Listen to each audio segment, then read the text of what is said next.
Assalamu alaikum, dear students. So we are here with another chapter of yours for your finishing touch 2023, and that's AC. We have already completed EMI, and now the another part of that is AC. ठीक है, very important. EMI AC से आपके तकरीबन 3 questions पूछे जाते हैं, मतलब 12 marks. ठीक है, तो AC में पहले definition of AC and average and RMS values. तो ये डेफिनेशन तो आप जानते हैं, डेफिनेशन यू शुड नो. एक सेकंड आप रुकिए, थोड़ा सा इसको वेट करना पड़ेगा. हाँ, थोड़ा ये हो गया.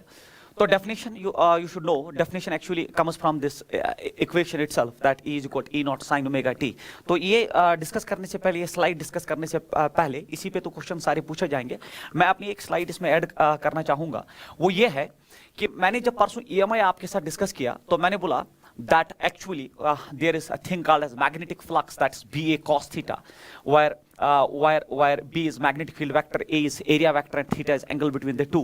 और फिर मैंने आपको बोला that mode of EMF which gets developed, या सीधे आप EMF पूरा लेंजेस लेके अगर आप लिखना चाहेंगे तो EMF जो है as per Faraday's laws of EMI, it's minus d phi by dt, that's rate of change of flux. तो फ्लक्स में जैसे आप ये माइनस लिखेंगे और फिर ये d by dt of that BA cos theta, तो आपको पता होना चाहिए. EMI में मैंने एक लास्ट हेडिंग प्रिजर्व करके रखी थी. मैंने बोला था this is wire from we have to start actually AC. तो वो आप पुराने वीडियो में देख सकते हैं. आज ना B चेंज होगा ना A चेंज होगा. आज फ्लक्स में ना B वेक्टर चेंज होगा ना एरिया वेक्टर चेंज होगा. आज इनके बीच में एंगल चेंज होने वाला है, और उसी टाइप ऑफ EMF को हम रोटेशनल EMF कहते हैं. मतलब आज BA तो कांस्टेंट है, बट जो चेंज हो रहा है that is actually the angle between magnetic field vector and area vector.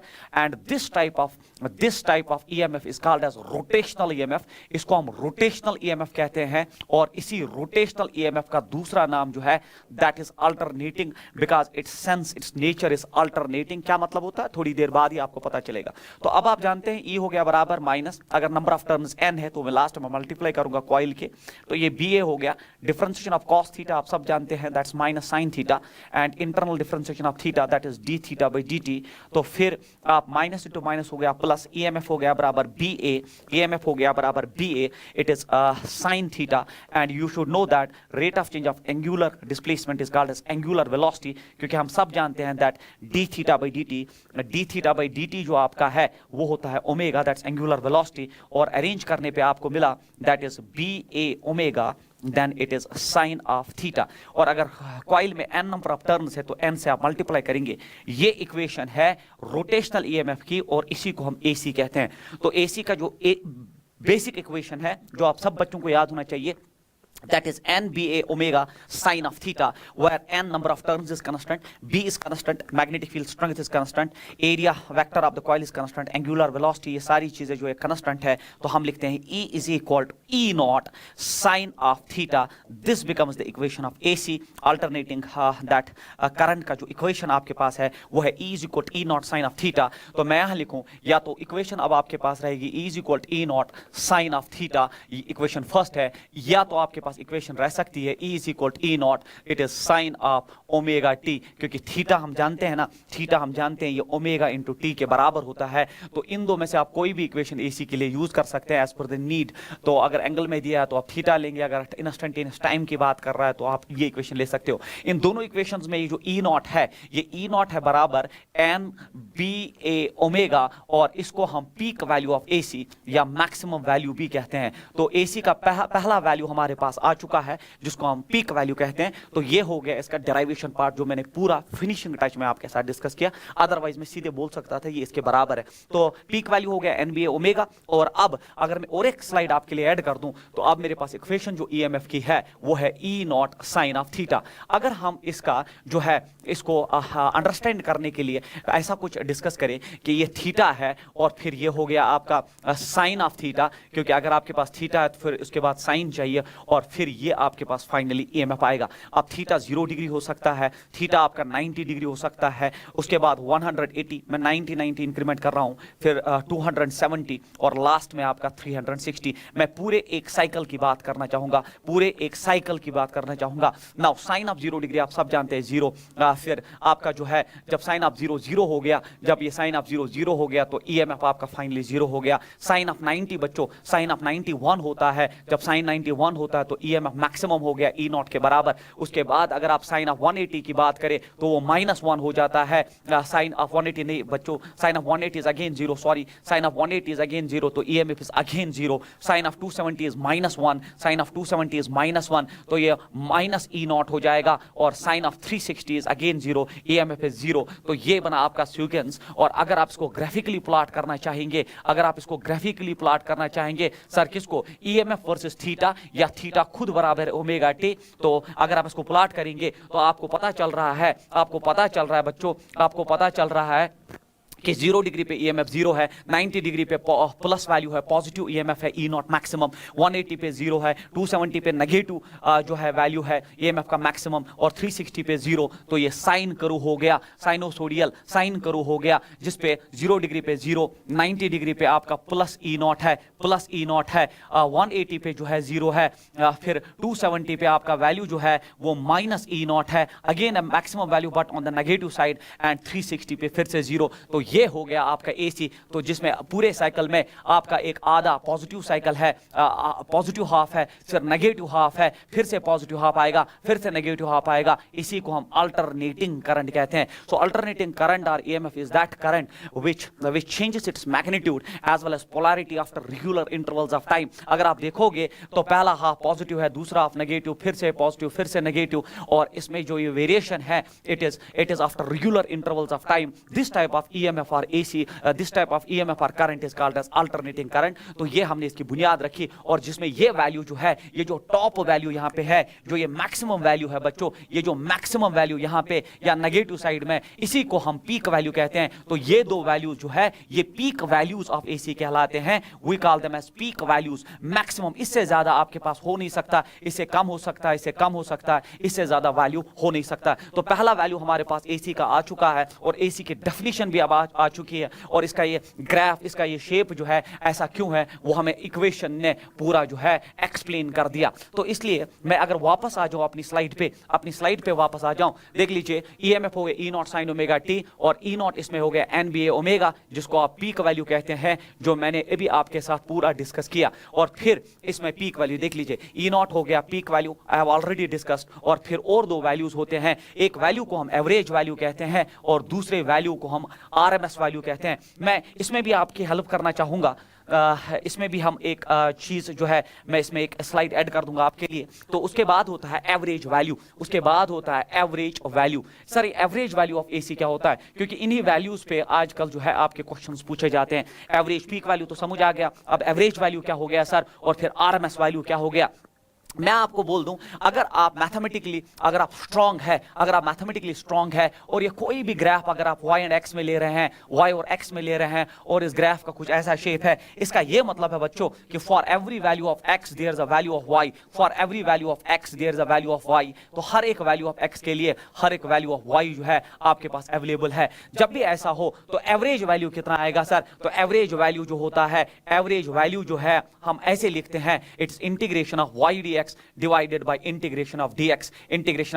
Actually हुआ क्यों, एवरेज वैल्यू ऐसा क्यों आया सर, एवरेज वैल्यू ऐसा क्यों आया, क्योंकि आप जानते हैं that there is a value for every x there is a value of y। तो हम लिखेंगे it is y1 x1 plus y2 x2। आपके पास x1 है तो y1 वैल्यू है, आपके पास x2 है तो y2 वैल्यू है, plus y3 x3 plus so on, divided bye for every value of x, that's x1 plus x2 plus x3 plus so on. तो इसी को मैंने लिखा। अब इंटीग्रेशन के टर्म्स में हम एवरेज मैथमेटिक्स में ऐसे लिखते हैं कि ये जो सम मैंने ऊपर किया, तो वो इंटीग्रेशन का मतलब होता है सम किसका, y और x का, और नीचे डिवाइड बाय सम है x का, तो मैंने लिखा इंटीग्रेशन ऑफ dx ये है। तो जब भी आपके पास ऐसा कुछ हो दैट y जो है, y का वैल्यू डिपेंड करता है x पे, जिसको हम लिखते हैं y is function of x। जब भी ऐसा आपके पास कुछ हो, मैथमेटिकली ऐसी कोई इक्वेशन हो आपके पास कि y डिपेंड करता है x पे, तो अब एवरेज ऐसे निकाला जाता है that for every value of x there is a value of y, means y depends on x, y is function of x। तब एवरेज लिखने का तरीका ये होता है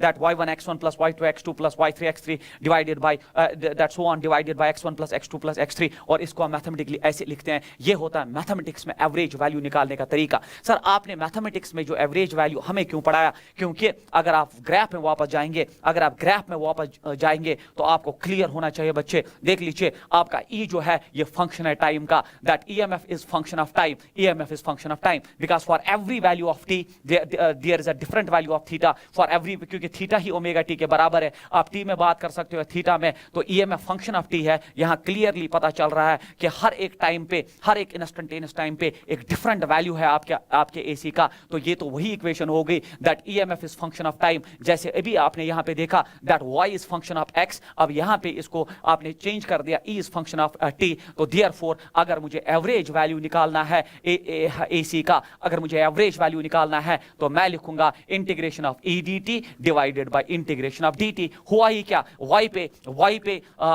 पे इस वक्त ई है और एक्स के बदले यहाँ पे टी है, तो वही हो गया आपका। ये जो है आपका देखिए y is function of x, यहाँ y था यहाँ x था, एवरेज वैल्यू था integration of y dx divide by integration of dx। तो यहाँ पे भी वही आपने किया, यहाँ पे भी आपने वही किया कि यहाँ पे y के बदले e है, यहाँ पे t है, तो एवरेज वैल्यू हो गया integration of e dt divide by integration of dt। ये हो गया पूरा रीजन मैंने आपको दिया कि एवरेज वैल्यू ऑफ AC इस इक्वेशन से हम क्यों लिखते हैं। तो ये हो गया, और इसको हम जो है टाइम इंटरवल 0 to t में इंटीग्रेट करके एज पर द नीड जो है हम एवरेज वैल्यू जो है ऑब्टेन करते हैं। तो ये होता है एवरेज वैल्यू, दूसरा वैल्यू आपके AC का। तो पीक वैल्यू आ गया, उसके बाद एवरेज वैल्यू। इसीलिए अगर आप इक्वेशन देखोगे ये हो गया आपका एवरेज वैल्यू का equation, that average value of AC is integration of E dt divided by integration of dt 0 to t and 0 to t। ये मैंने आपको मैथमेटिकली पूरा समझा दिया। उसके बाद और एक वैल्यू है, उसमें भी मैं आपको जो है हेल्प करना चाहूंगा। तो एवरेज वैल्यू आ चुका है, उसके बाद और एक वैल्यू होता है जिसको हम RMS वैल्यू कहते हैं। RMS value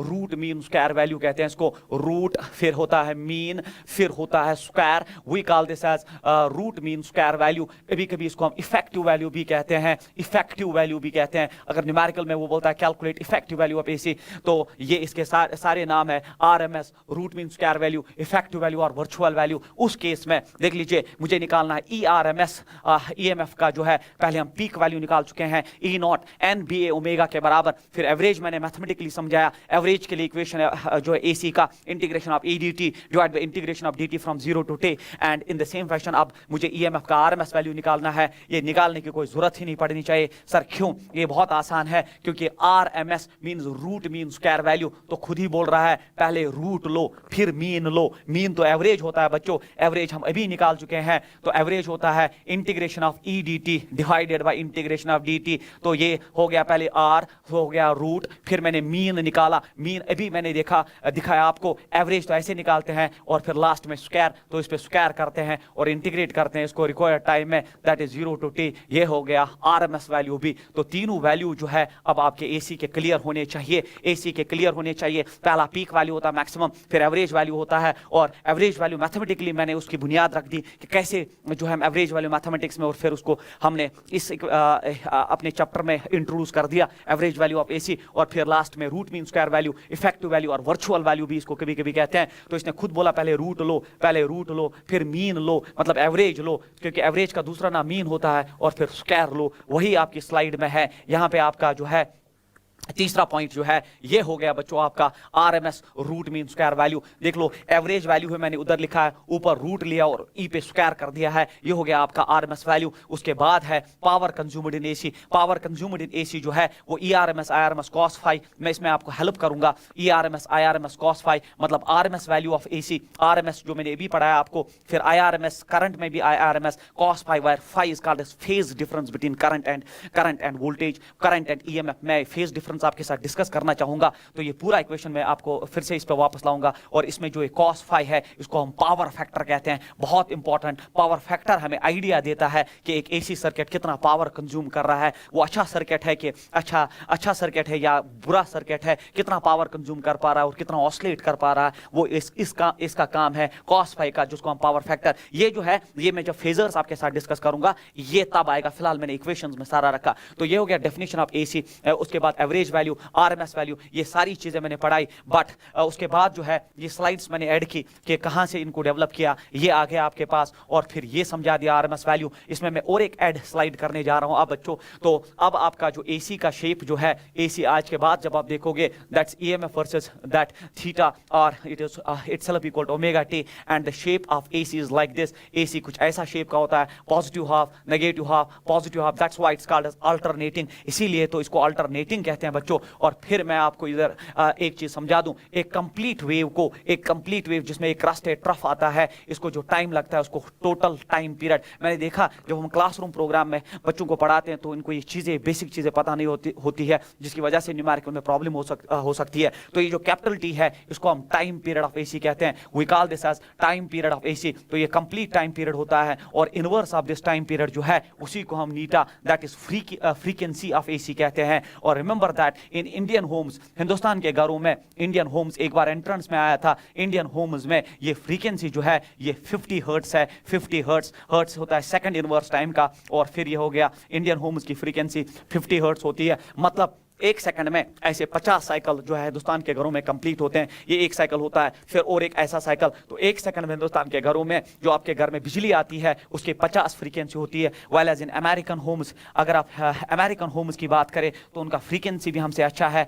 that is 60 to 70 hertz. और आप जानते हैं जितना ज्यादा फ्रीक्वेंसी उतना ज्यादा एनर्जी, तो उनका एसी भी हमसे बेटर है। तो ये हो गया एक सेकंड में 50 साइकिल हिंदुस्तान के घरों में जो है ऐसे 50 साइकिल्स डेवलप होते हैं। तो ये फ्रीक्वेंसी का आइडिया हो गया। मगर मैं और एक चीज यहाँ पे दिखा दूं, अगर आप देखोगे इक्वेशन ऑफ ईएमएफ था E is equal E naught then it is sine of theta, या मैंने बोला E is equal E naught then sine of omega t. अब यहां ख्याल रखेंगे आप, ये जो टी यहां लिखा मैंने, ये टी जो है ये इंस्टेंटेनियस टाइम है, ये स्मॉल टी है, इसका ख्याल रखिए। इसको इंस्टेंटेनियस टाइम कहते हैं। इसको इसके साथ आप जो है, इसके साथ आप जो है कंफ्यूजन रहता है कुछ बच्चों को, इसको इंस्टेंटेनियस टाइम कहते हैं। Sir what is instantaneous time? Instantaneous time हो गया फॉर एग्जांपल ये टाइम T1, यहां पे कितना वैल्यू है, फिर T2 सर यहां पे कितना वैल्यू है, फिर T3 सर यहां पे कितना वैल्यू है। तो स्मॉल टी जो इस इक्वेशन में है वो इंस्टेंटेनियस टाइम है। और अगर आप इस इक्वेशन को ऐसे भी लिखना चाहोगे कि मैं लिख सकता हूं E is equal E not, it is sine of omega के बदले मैं लिख सकता हूं 2 pi by capital T multiplied by small T. ऐसा नहीं कि टी कैंसिल आउट हुआ और नई डिस्कवरी हुई। ये टी जो है कैपिटल टी ये टोटल टाइम पीरियड है, और ये स्मॉल टी जो है ये इंस्टेंटेनियस टाइम है। किस सेकंड की बात कर रहे हैं उस पे कितना वैल्यू है एसी का, उसको हम इंस्टेंटेनियस टाइम कहते हैं। इस चीज का ख्याल रखिए। और ओमेगा अब यहां पे जो है ओमेगा याद रखेंगे ये 2 पाई बाई टी होता है। ओमेगा हो गया 2 पाई बाई टी या 1 बाई टी, तो 1 बाई टी तो फ्रीक्वेंसी होता है। तो याद रखना ओमेगा आप जब न्यूमेरिकल्स में यूज करोगे तो 2 पाई न्यू होता है। बट 50 हर्ट्ज हिंदुस्तान के घरों की फ्रीक्वेंसी है, तो हिंदुस्तान के घरों का ओमेगा हो जाएगा 2 पाई मल्टीप्लाइड बाई 50, और ये हो जाएगा 100 पाई रेडियन पर सेकंड। तो ये हिंदुस्तान के घरों का, ये हिंदुस्तान के घरों का जो है, ये हिंदुस्तान के घरों का जो है ओमेगा हो गया। So this is the value of omega for Indian homes. तो हमारे पास जो है फ्रीक्वेंसी है हिंदुस्तान के घरों का दैट इज 50 हर्ट्ज, और हिंदुस्तान के घरों का जो ओमेगा है वो 100 पाई रेडियन पर सेकंड। जब भी आप न्यूमेरिकल में 50 हर्ट्ज का फ्रीक्वेंसी देखोगे ओमेगा कैलकुलेट करने की जरूरत नहीं, आप सीधे 100 पाई रेडियन पर सेकंड ले सकते हैं। ये एक्स्ट्रा इंफॉर्मेशन भी मैंने इसमें ऐड की सो that you will be good in numericals. आपको सारे स्किल्स, आपको सारे कंसेप्ट्स क्लियर होने चाहिए कि यहाँ पे स्मॉल टी, कैपिटल टी, इन चीजों में छोटे छोटे कंफ्यूजन डेवलप होते हैं, और फिर न्यूमेरिकल में जो है तकलीफ होती है। तो ये हो गया आपका जो है, ये हो गया आपका स्लाइड नंबर 1। मैंने स्लाइड नंबर 1 जो है वो पूरा एक्सप्लेन हो गया कि हमने अल्टरनेटिंग करंट से स्टार्ट किया, देन वी हैव है ना हमारा ये जो पहला था definition, average value, RMS value, ये सारी चीजें। पावर में जो फेज में आ जाऊंगा, फेजर्स में आ जाऊंगा। फिर मैंने दिखाया कि एसी का इक्वेशन कैसे डेवलप होता है, ये ग्राफ कैसे डेवलप होता है, इसमें बाकी चीजें जो है एवरेज वैल्यू कैसे कैलकुलेट करते हैं, और फिर आरएमएस वैल्यू कैसे हम डेवलप करते हैं, और फिर आपका जो है ये हो गया आपका ओमेगा एंड ऑल दैट। और उसके बाद बच्चों, उसके बाद जो है अब हम और एक स्लाइड इसमें ऐड करेंगे सो दैट फर्दर आपको जो है इसके बारे में जो है कंसेप्ट जो है और क्लियर हो जाए। अब आप अगर आप देखोगे एसी का शेप जो है, एसी का shape that's EMF versus time का जो ग्राफ है आपके पास, तो वो ऐसा कुछ ग्राफ है सर, ऐसा कुछ ग्राफ है। इसमें पॉजिटिव हाफ है, नेगेटिव हाफ है, पॉजिटिव हाफ है, कंप्लीट साइकिल ये है। तो अब सर इसके वैल्यूज क्या है एसी के, ये बहुत इंपॉर्टेंट स्लाइड है। एसी के वैल्यूज मैं फिर से दिखाना चाहता हूं। तो ये जो वैल्यू है ये तो मैक्सिमम वैल्यू है, इससे ज्यादा हो नहीं सकता, इसको हम पीक वैल्यू कहते हैं। तो आपका जो ई नॉट है, जो आपका ई नॉट है बच्चों, जो आपका ई नॉट है, इसी को हम पीक वैल्यू कहते हैं। और पीक वैल्यू जो है अभी मैंने आपको पढ़ाया कि पीक वैल्यू खुद होता है बराबर एन बी ए ओमेगा, तो मैं यहां लिखूं N B A omega, number of turn, strength of magnetic field, area of the coil, and omega is angular velocity, peak value. उसके बाद मैंने आपको और एक वैल्यू दिया that's called as average value, और एवरेज वैल्यू एसी का जो होता है that's integration of E d t divided by integration of d t from 0 to t. पीछे मैंने सारा पढ़ा दिया आपको, और याद रखेंगे अगर हम एवरेज वैल्यू एसी का कंप्लीट साइकिल पे निकाले, फॉर कंप्लीट साइकिल, अगर हम कंप्लीट साइकिल की बात करें, अगर हम कंप्लीट साइकिल हो गया जिसमें एक पॉजिटिव हाफ एक नेगेटिव हाफ, अगर आप एवरेज निकालोगे तो पॉजिटिव हाफ में इसको इंटीग्रेट करने पे आपको क्या मिलेगा, जितना पॉजिटिव उतना नेगेटिव, तो एवरेज वैल्यू एसी का for a complete cycle is 0 and is never calculated. तो फिर क्या करें हम सर, हम हमेशा एसी का एवरेज वैल्यू हाफ साइकिल पे कैलकुलेट करते हैं, हाफ साइकिल पॉजिटिव हाफ पे या नेगेटिव हाफ पे एवरेज कैलकुलेट करते हैं, तो फॉर हाफ साइकिल ही हम एवरेज कैलकुलेट करते हैं। और जो वैल्यूज मैं आपको यहां लिखा हूं ये आपको जबानी याद होने चाहिए। तो एवरेज वैल्यू ऑब्टेन जब किया जाता है, इसमें आप जब हाफ साइकिल के लिए इसको इंटीग्रेट करोगे, E is equal to E not sine omega t, 0 to t by two जब आप इंटीग्रेट करोगे तो एवरेज वैल्यू आएगा 2 by pi of E naught. तो ये है बहुत इंपॉर्टेंट वैल्यू। तो आज के बाद याद रखना कि एवरेज वैल्यू ऑफ एसी जो होता है कंप्लीट साइकिल के लिए 0, हाफ साइकिल के लिए ही कैलकुलेट होता है, क्योंकि कंप्लीट में तो वो पॉजिटिव हाफ नेगेटिव हाफ को कैंसिल आउट करेगा, हाफ साइकिल के लिए ही कैलकुलेट किया जाता है। 2 by pi of E naught हो गया peak value, always provided 2 by pi से मल्टीप्लाई करिए तो आपके पास आएगा और एक value what we call as average value. और फिर 2 बाई पाई जो है एवरेज वैल्यू में, एवरेज वैल्यू आपका या तो 2 by pi of E naught हो जाएगा पीक वैल्यू को 2 बाई पाई से, या जब 2 को आप पाई 3.14 से डिवाइड करोगे तो आएगा 0.67 है ना, मल्टीप्लाइड बाई ई नॉट 0.673 या 37 से आप मल्टीप्लाई करने पे पीक वैल्यू को आपको एवरेज वैल्यू पता चलेगा। उसके बाद और एक वैल्यू होता है बच्चों आरएमएस वैल्यू, जो मैंने पीछे इक्वेशन डेवलप की, मैं इंटीग्रेशन से बचा के आपको लेके आ रहा हूं, सो दैट ये कुछ वैल्यू से स्टैंडर्ड वैल्यू से जो आपको याद करने पड़ेंगे।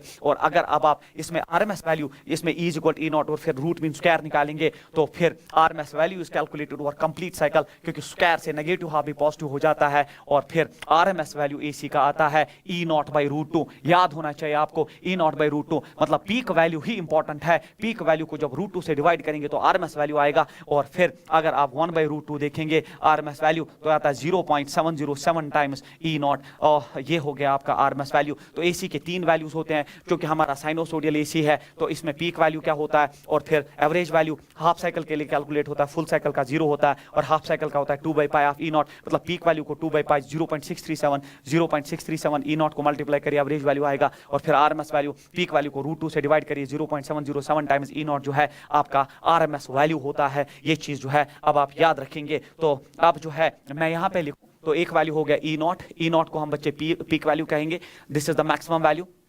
ख्याल रखेंगे आप। उसके बाद होता है बराबर it is 2 by pi of E not, 2 by pi of E not को हम एवरेज वैल्यू कहते हैं जब हमारा साइनोसोडियल जो कर्व हो। और उसके बाद अगर आपका E नॉट बाई रूट 2 है तो इसको हम कहते हैं आरएमएस वैल्यू, क्योंकि हमारा सिलेबस जो है वो साइनोसोडियल पे ही ज्यादा फोकस करता है। तो ये 3 वैल्यूज एसी के हो गए। बट मैंने अपनी स्लाइड्स में कुछ ऐसे वेव फॉर्म भी रखे हैं, एक और वेव फॉर्म इसमें ऐड कर दिया है सो दैट आपको क्लियर हो जाए। देख लीजिए अगर आप साइनोसोडियल है तो Vm मतलब ये पीक वैल्यू है, ये V नॉट भी लिख सकते हो आप, इसको V नॉट भी लिख सकते हो, तो मैंने Vm से डिनोट किया है। तो ये हो गया इसके पीक वैल्यू। और फिर आरएमएस वैल्यू होता है V नॉट बाई रूट 2 और एवरेज वैल्यू होता है बराबर 2 by pi of V not. तो ये हो गया आपका साइनोसोडियल वेव फॉर्म जो मैंने अभी आपके साथ पूरा डिटेल डिस्कस किया। And this is the important जो आप याद रखेंगे। और अगर कभी कभी आपके पास स्क्वायर वाला ऐसा हुआ आपके पास वेव फॉर्म हो गया, वेव फॉर्म जिसमें एक पॉजिटिव हाफ साइकिल जो है रेक्टेंगुलर है या स्क्वायर शेप का है और नेगेटिव हाफ साइकिल है, तब आप इसमें क्या करोगे, इसमें जो है आरएमएस वैल्यू जब सारा इंटीग्रेशन करते हैं तो आरएमएस वैल्यू भी V नॉट आता है और एवरेज वैल्यू भी V नॉट आता है। बट याद रखना एवरेज वैल्यू हाफ साइकिल के लिए कैलकुलेट होता है। इसमें मैं लिख के रखूं ये हाफ साइकिल का वैल्यू है एवरेज वैल्यू, क्योंकि फुल साइकिल में इसका पॉजिटिव हाफ नेगेटिव हाफ को कैंसिल आउट करेगा और इसका पॉजिटिव हाफ नेगेटिव हाफ को कैंसिल आउट करेगा। इसलिए एवरेज वैल्यू हाफ साइकिल के लिए है, वाइल एज आरएमएस वैल्यू हमेशा फुल साइकिल के लिए, क्योंकि स्क्वायर जो आरएमएस में स्क्वायर है वो नेगेटिव को पॉजिटिव बना के आपको कोई दिक्कत में नहीं डालता है। तो average value for this wave form is calculated over half cycle, तो मैंने यहाँ लिख के रखा है हाफ साइकिल के लिए है, और फिर फुल साइकिल के लिए जो है, फुल साइकिल के लिए हम आरएमएस वैल्यूज कैलकुलेट करते हैं। होप आपको ये सारा समझ आया होगा। और सबसे इंपॉर्टेंट बात आप जो याद रखेंगे, unless and until it's not mentioned that a given value is average value, it is peak value or RMS value, अगर सिर्फ वैल्यू दिया है, फॉर एग्जांपल वोल्टेज दिया है 220 वोल्ट वोल्टेज दिया है, अब सर हम कौन सा वैल्यू एसी का ले, तो convention is that take it always as RMS value. तो वो सारे वैल्यूज एसी में जिन पे ये नहीं लिखा हो कि ये कौन सा वैल्यू है, आप हमेशा आरएमएस वैल्यूज लोगे, unless and until it is mentioned other than this। For example इसमें लिखा है एवरेज वैल्यू तो आपको एवरेज लेना है, उसमें लिखा है ये पीक वैल्यू तो आप पीक वैल्यू लेंगे, बट अगर कुछ नहीं लिखा है तो कन्वेंशन है आप आरएमएस वैल्यू लेंगे। तो ये आप जो है इसमें याद रखेंगे। तो सारी चीजें ऑलमोस्ट मैंने पढ़ा दी है। और फिर क्वेश्चन नंबर 1, ये क्वेश्चन नंबर 1 ऐसे मैंने डिजाइन किया सो दैट आपको जितना भी मैंने अभी तक पढ़ाया वो सारी चीजें जो है वो आपकी क्लियर हो जाए। तो इसमें जो है अगर आप देखेंगे दैट इक्वेशन दिया है, दैट सोल्यूशन में मैं सीधे जा रहा हूं। अब E इज इक्वल 311, ये 311 बहुत इंपॉर्टेंट वैल्यू है। मैं आपको इसकी जो हिस्ट्री है या इसका जो इंपॉर्टेंस है वो मैं यहाँ पे न्यूमेरिकल में समझा दूंगा। तो E का वैल्यू ये दिया है, मतलब आपके घर में ये सप्लाई आ रही है, तो आपको बोल रहा है find angular frequency, peak value of EMF, average value of EMF, RMS value. तो सब कुछ मैंने जो अभी तक डिस्कस किया वो एक ही क्वेश्चन में पूछ लिया। जब भी ऐसा क्वेश्चन आए तो इसको कंपैरिजन बेस्ड क्वेश्चन बनाओ, ओरिजिनल इक्वेशन लिखो, और ओरिजिनल इक्वेशन होता है E is equal to E naught, then it is sine of omega t. अब आप देखो E नॉट के बदले यहाँ पे 311 लिखा है, तो पीक वैल्यू कैलकुलेट करने की जरूरत ही नहीं, हमारा पहला वैल्यू आ चुका है, हमारा एक क्वेश्चन सॉल्व हो चुका है। यहाँ पीक वैल्यू हो गया 311 वोल्ट, तो ये आप याद रखेंगे। तो पहला वैल्यू जो है फाइंड, कहीं पीक वैल्यू ऑफ EMF होगा तो पीक वैल्यू हमारा जो है वो आ चुका है। फिर एंगुलर फ्रीक्वेंसी, अब आप देख लीजिए यहाँ ओमेगा है, यहाँ 100 पाई है और टी कॉमन है, तो दूसरा पॉइंट है ओमेगा, और ओमेगा जो है आपका 100 पाई रेडियन पर सेकंड। तो हमारा एंगुलर फ्रीक्वेंसी भी आ चुका है, ये हो गया एंगुलर फ्रीक्वेंसी। फिर हमसे फ्रीक्वेंसी पूछ रहा है, तो ओमेगा अब आ गया हमारे पास 100 पाई, बट ओमेगा हम सब जानते हैं, मैंने पीछे पढ़ाया 2 पाई न्यू होता है, 100 पाई के बराबर, पाई चला गया, फ्रीक्वेंसी आ गया 50 हर्ट्ज। तो मैंने तो बोला था ना, जब भी फ्रीक्वेंसी 50 हर्ट्ज होगी तब हमेशा ओमेगा जो है 100 पाई रेडियन पर सेकंड आएगा। तो हमारा फ्रीक्वेंसी भी आ चुका है। उसके बाद एवरेज वैल्यू ऑफ EMF, तो हमारा एवरेज वैल्यू जो है, एवरेज वैल्यू EMF का आएगा, तो मैंने पढ़ाया वो होता है 2 by pi of E not जो है 2 बाई पाई, ऐसे रखो, और E नॉट हमारे पास आ चुका है 311 वोल्ट। फर्दर सॉल्व करने की जरूरत नहीं है, मैं आपको सिर्फ समझा रहा हूं कि कंपैरिजन बेस्ड ओरिजिनल इक्वेशन के साथ कब कैसे कंपेयर करके आप डिफरेंट वैल्यूज कैलकुलेट कर सकते हो। एवरेज वैल्यू भी आ चुका है, उसके बाद RMS वैल्यू, और अब आप जानते हो कि RMS वैल्यू तो मैं लिखूंगा ERMS होता है बराबर E नॉट बाई रूट 2, और E नॉट भी हमारे पास आ चुका है, तो that is 311 by root 2, 311 by root 2 volt, और खेल खत्म। ये हो गया कंपैरिजन बेस्ड, जिसमें अभी तक जितना भी मैंने आपके साथ डिस्कस किया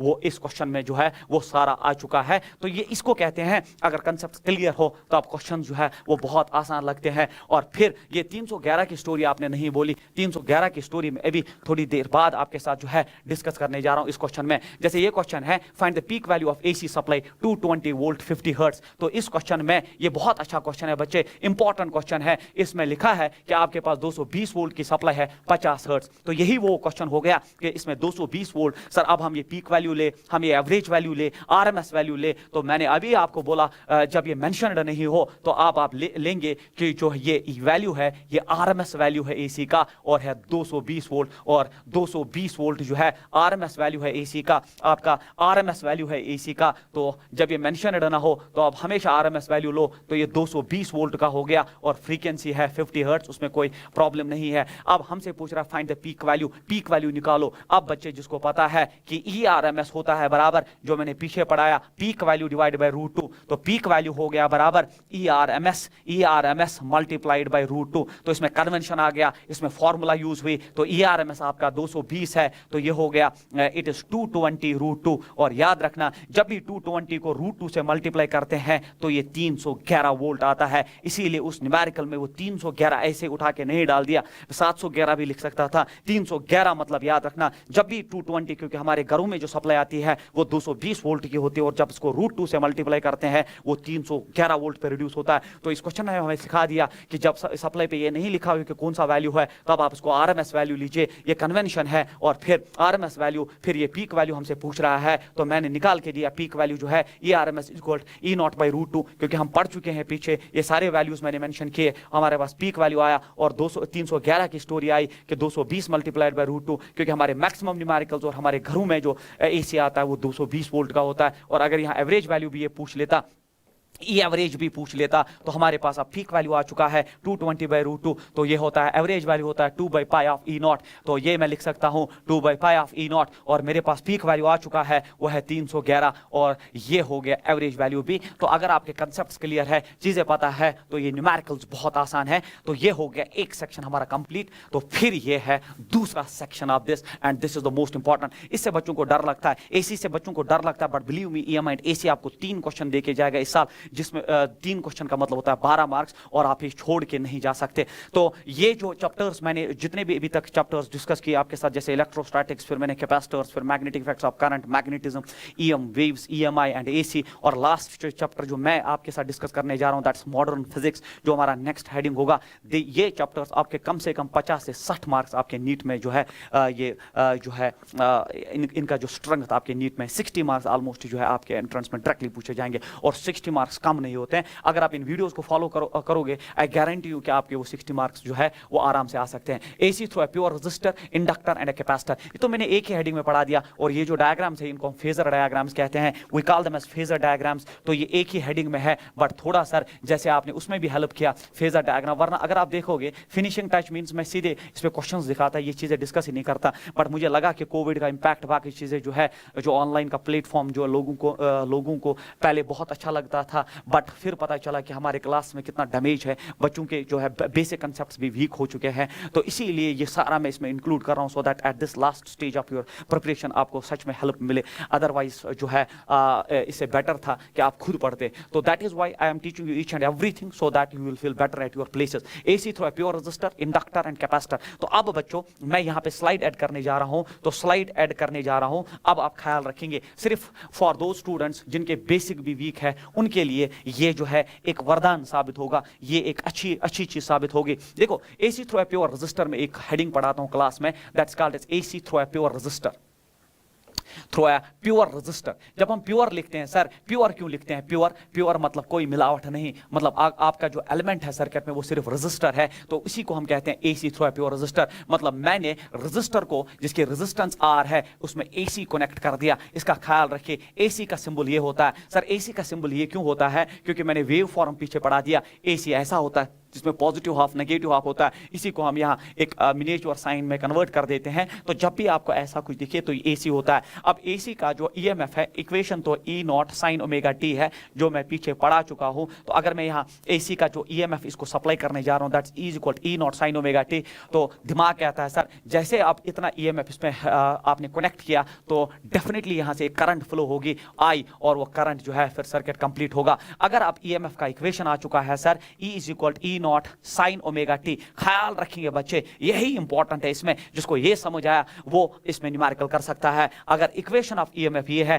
तो करंट क्या होगा? हम सब जानते हैं करंट होता है बराबर EMF divide by resistance. EMF आ चुका है E0 sin omega t divided by R। अब आप मुझे सब बोलो, E0 हो गया peak value of AC divided by R, so ये हो गया पीक वैल्यू ऑफ करंट, क्योंकि ईएमएफ बाय रेजिस्टेंस होता है करंट, तो करंट हो गया I इज इक्वल I0, क्योंकि पीक वैल्यू ऑफ ईएमएफ जब आएगा और डिवाइड बाय रेजिस्टेंस तो उस वक्त peak value of current develop होगा, क्योंकि AC ईएमएफ भी अल्टरनेटिंग है तो करंट भी अल्टरनेटिंग होगा, तो I0 sin ओमेगा t। तो ये हो गया आपका करंट का इक्वेशन, ये हो गया इस पे करंट का इक्वेशन, जिसमें मैंने I0 आपको पढ़ा दिया। I0 जो है ये पीक वैल्यू ऑफ करंट, तो जैसा AC जैसा ईएमएफ वैसा करंट, ऐसा रेजिस्टर में होता है बच्चों। और अगर आप देखोगे इसमें भी sin ओमेगा t, इसमें भी sin ओमेगा t, तो it means that in case of a pure resistor that EMF and current follow each other, they are in phase with each other. इनका एक ही एंगल है, कोई डिफरेंस नहीं है। Sign omega T इसको बोलते हैं दे आर इन फेज, वो एक दूसरे के साथ फेज में है। ये मैंने परसों ईएम वेव्स में भी पढ़ाया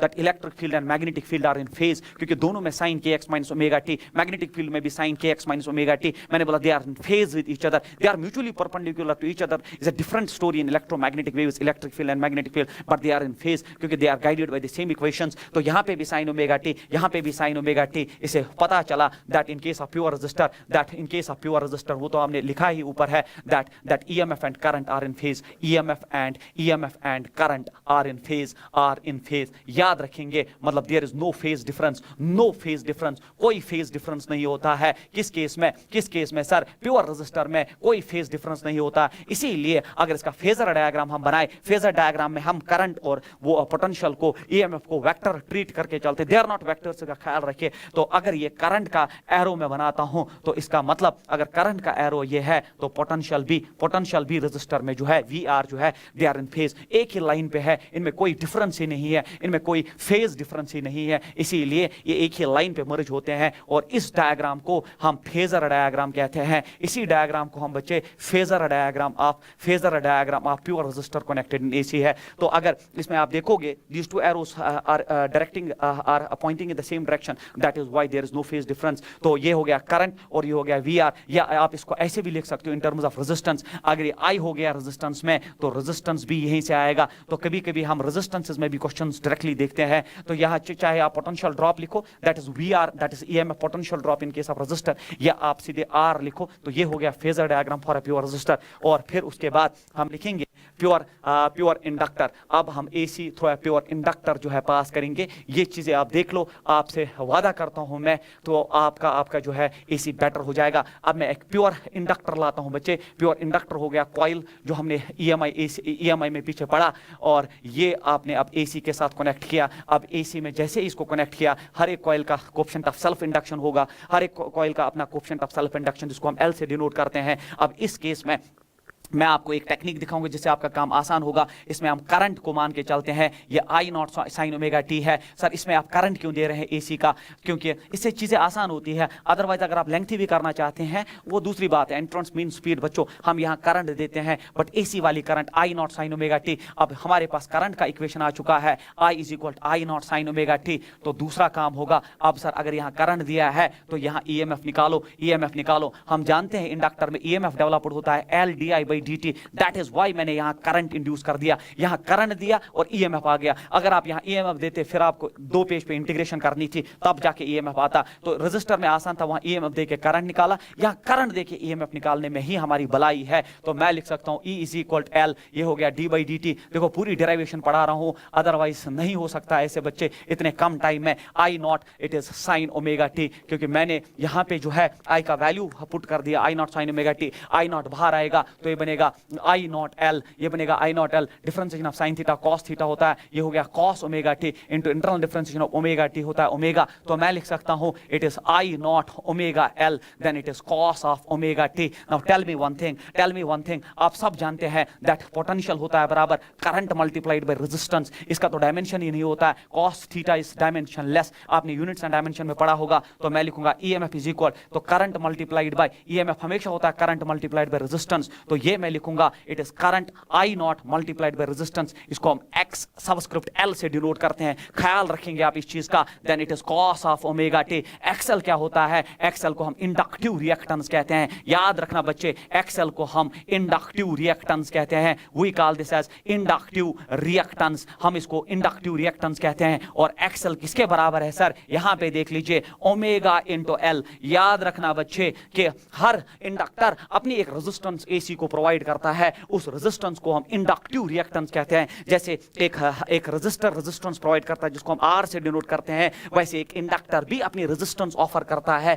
जिसको हम एक्स सबस्क्रिप्ट एल से डिनोट करते हैं, और उसको हम इंडक्टिव रिएक्टेंस कहते हैं। और ये एक्सएल होता है बराबर ओमेगा इंटू एल। ओमेगा जो पढ़ा चुका हूं, एल हर एक कॉइल का मेंशन होगा क्योंकि ये रेजिस्टेंस है सर। अगर कोई पूछे व्हाट इज इंडक्टिव रिएक्टेंस, आप बोलना sir it is the resistance offered by an inductor to AC, और इसका यूनिट क्या होगा? वही जो रेजिस्टेंस का होगा होगा जिसको हम ओम कहते हैं। तो ये होता है स्मार्ट वर्क, इसका रेजिस्टेंस का ही यूनिट है ओम, इसके डायमेंशंस उधर ही है और ये resistance offered by inductor to AC होता है। अब इसमें एक खास बात ये देखेंगे आप, अब आप देख लो जो करंट का इक्वेशन है वो आई नॉट साइन ओमेगा टी है और जो ईएमएफ का इक्वेशन है वो है E is equal I nought then x subscript L cos omega t. अगर मैं इस इक्वेशन को ईएमएफ की इक्वेशन को ऐसे लिखूं, मैं लिख सकता हूं E इज इक्वल बच्चे तो I naught into XL E naught हो गया क्योंकि करंट मल्टीप्लाइड बाय रेजिस्टेंस जो है वो ई नॉट हो गया। फिर मैं लिख सकता हूं कॉस को ब्रेक कर दूं, मैं लिखूं sine of omega t plus pi by two, omega t plus pi by two, क्योंकि omega t sine omega t plus sign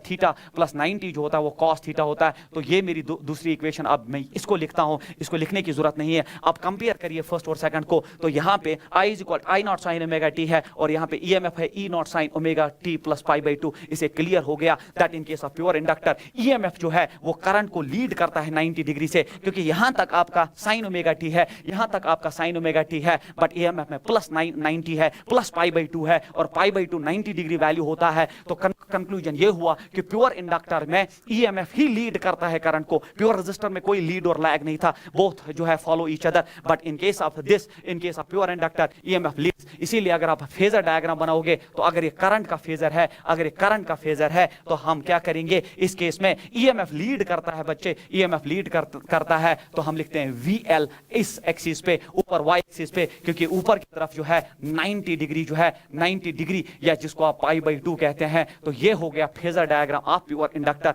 pure resistor का तो याद ही होगा आपको, प्योर रेजिस्टर में फेजर डायग्राम ऐसा था, they follow each other, they follow चाहे रेजिस्टेंस विद करंट या potential with current, but in case of pure inductor potential ही लीड कर रहा है करंट को। और अगर अब आप इसको ऐसे भी बनाओगे कि ये करंट है सर, तो ये इस एक्सिस पे अब आप XL बना सकते हो। मैं इन टर्म्स ऑफ रेजिस्टेंस बना रहा हूं, जैसे R उसी एक्सिस पे था बट यहां XL जो है वो लीड करता है, तो प्योर इंडक्टर में लीड करता है। और एक चीज इस XL के बारे में मैं आपके साथ डिस्कस करना चाहूंगा, I will add a slide for you people कि XL आपका जो है X subscript L omega L inductive reactance, तो अब आप लिख सकते हो कि XL हो गया बराबर 2 पाई म्यू, क्योंकि मैंने पीछे पढ़ा है L। अब आप मुझे बोलो तो XL जो है दैट XL इंडक्टिव रिएक्टेंस जो है that is directly proportional to the frequency of AC। मतलब अगर फ्रीक्वेंसी कम इंडक्टिव रिएक्टेंस कम और फ्रीक्वेंसी ज्यादा इंडक्टिव रिएक्टेंस ज्यादा, मतलब हिंदुस्तान के घरों में फ्रीक्वेंसी कम है 50 हर्ट्ज, तो हमारे घरों में जो इंडक्टर है वो कम रेजिस्टेंस AC को प्रोवाइड करता है। अमेरिका के घरों में फ्रीक्वेंसी ज्यादा है तो वहां यही इंडक्टर जो है ज्यादा रेजिस्टेंस प्रोवाइड करेगा। ये लॉजिकल और कंसेप्चुअल ऑब्जेक्टिव बना। और फिर फॉर DC, अगर आप DC करंट इंडक्टर से पास करोगे, डायरेक्ट करंट जो आप करंट इलेक्ट्रिसिटी में पढ़ चुके हो और फिनिशिंग टच भी आपने उसका दे दिया है हारिस सर के साथ, तो DC के लिए क्या है, DC के लिए आपका फ्रीक्वेंसी जो है वो 0 होता है। जब फ्रीक्वेंसी ही 0 होता है तो XL 0 हो गया। तो XL 0 मतलब DC के लिए इंडक्टर, जब आप इंडक्टर को DC कनेक्ट करते हो DC सोर्स, तो ये कोई रेजिस्टेंस ऑफर नहीं करता है। It acts as XL is 0 means कोई रेजिस्टेंस ही ऑफर नहीं होती है, इंडक्टिव रिएक्टेंस ही खत्म हो जाती है, तो it acts as short circuit. तो कोई रेजिस्टेंस मतलब नहीं, कोई रेजिस्टेंस ऑफर नहीं होना मतलब हो गया मक्खन की तरह ये बोलता है DC को पास हो जाओ, शॉर्ट सर्किट की तरह बिहेव करता है। और AC में डायरेक्टली प्रोपोर्शनल फ्रीक्वेंसी ज्यादा XL ज्यादा, फ्रीक्वेंसी कम XL कम। वही मैंने बोला एक ही इंडक्टर हिंदुस्तान में जो है कम रेजिस्टेंस ऑफर करेगा और अमेरिका में ज्यादा रेजिस्टेंस ऑफर करेगा। तो ये हो गया आपका AC through a pure inductor. उसके बाद लास्ट है AC थ्रू प्योर कैपेसिटर। अगर आप देखोगे बच्चे, ये पूरा का पूरा जो है मैं आपके साथ पूरा कंसेप्ट ही डिस्कस कर रहा हूं। अगर आपके पास एक कैपेसिटर है जिसकी कैपेसिटेंस C है और आपने इसको AC के साथ कनेक्ट किया है, तो ये हो गया AC through pure capacitor. Now तो प्योर कैपेसिटर में भी हम क्या करते हैं, हम यहाँ EMF ही देते हैं E not sine omega T, इसी में हमारी भलाई है। तो EMF का इक्वेशन जो है that is E not sine of omega t. Equation first हमारे पास आ चुका है और हम जानते हैं कि कैपेसिटर पे कुछ चार्ज डेवलप होगा आफ्टर सम टाइम, क्यों होता है बराबर C into E, C into V होता है, तो V के बदले अब E है, तो जो चार्ज कैपेसिटर के प्लेट्स के बीच में डेवलप होगा दैट इज CE आपका जो है that's E not sine of omega t. तो ये चार्ज आ गया, तो जब चार्ज आ चुका है हम सब जानते हैं करंट होता है dQ/dt। तो ये होता है स्मार्ट वर्क बच्चे। अदरवाइज इंटीग्रेशन 2-3 पेज पे आपके रेफरेंसेस पे है, बट अगर आप जानते हो कहां क्या लिखना है, कहां करंट लिखना है, कहां EMF लिखना है, उससे आपका जो है कैलकुलेशन बच जाता है। अब आप आराम से कर सकते हैं। It is d/dt of Q, और Q जो है आपका वो यहां पे देख लीजिए आप, ये हो गया CE not, it is sine omega t. अब आप देख लीजिए कांस्टेंट चीजें बाहर, तो CE नॉट जो है वो बाहर आएगा, डिफरेंशिएशन ऑफ साइन थीटा जो है वो cos of omega t into internal differentiation of omega T is omega. तो I हो गया बराबर,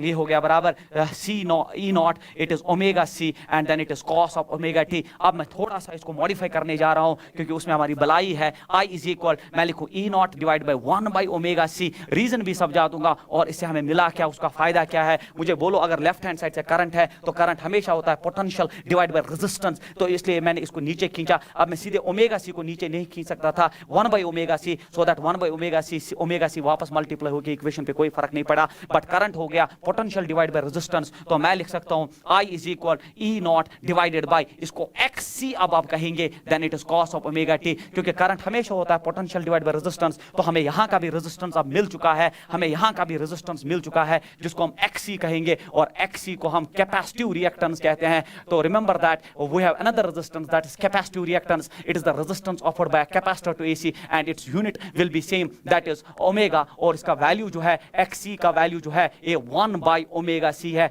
X subscript C is 1 by omega C, unit omega, और ये resistance offered by capacitor to AC है बच्चों। और फिर इस इक्वेशन को मैं अब ऐसे लिख सकता हूं, I इज इक्वल, ये हो गया peak value of AC divide by resistance is called as peak value of current and then it is cos of omega t. ये आपका इक्वेशन आ चुका है। और अगर मैं इसको, जो कि आपका पहला इक्वेशन साइन के फॉर्मेट में है, उसको भी साइन के फॉर्मेट में लिखे तो आपका आई आ जाएगा आई नॉट, ये आ जाएगा sine of, it is a sine of omega t plus pi by 2, क्योंकि आप जानते हैं that sine of theta plus 90 degree जो है वो होता है कॉस ऑफ थीटा। तो आपका कॉस में इक्वेशन आया, और अगर आप इक्वेशन फर्स्ट और सेकंड को आप कंपेयर करेंगे तो यहाँ पे साइन ओमेगा टी है ईएमएफ में, बट करंट में sign omega t plus pi by 2। अब इस केस में करंट लीड करता है ईएमएफ को 90 डिग्री से। तो अगर आप इसका फेजर डायग्राम बनाएंगे, अगर आप इसका फेजर डायग्राम बनाएंगे किसका सर, कैपेसिटर का, तो अगर ये करंट है, करंट हमने इसी एक्सिस पे रखा, तो इसका जो पोटेंशियल है VC वो नीचे की तरफ आएगा, और ये है करंट जो है वही लीड कर रहा है ऊपर की तरफ, किस एंगल से सर, 90 डिग्री से। तो ये हो गया फेजर। और फिर अगर आप इसको रेजिस्टेंस के टर्म्स में लिखना चाहते हैं तो ये हो गया I, तो यहां से अब आप लिख सकते हैं XC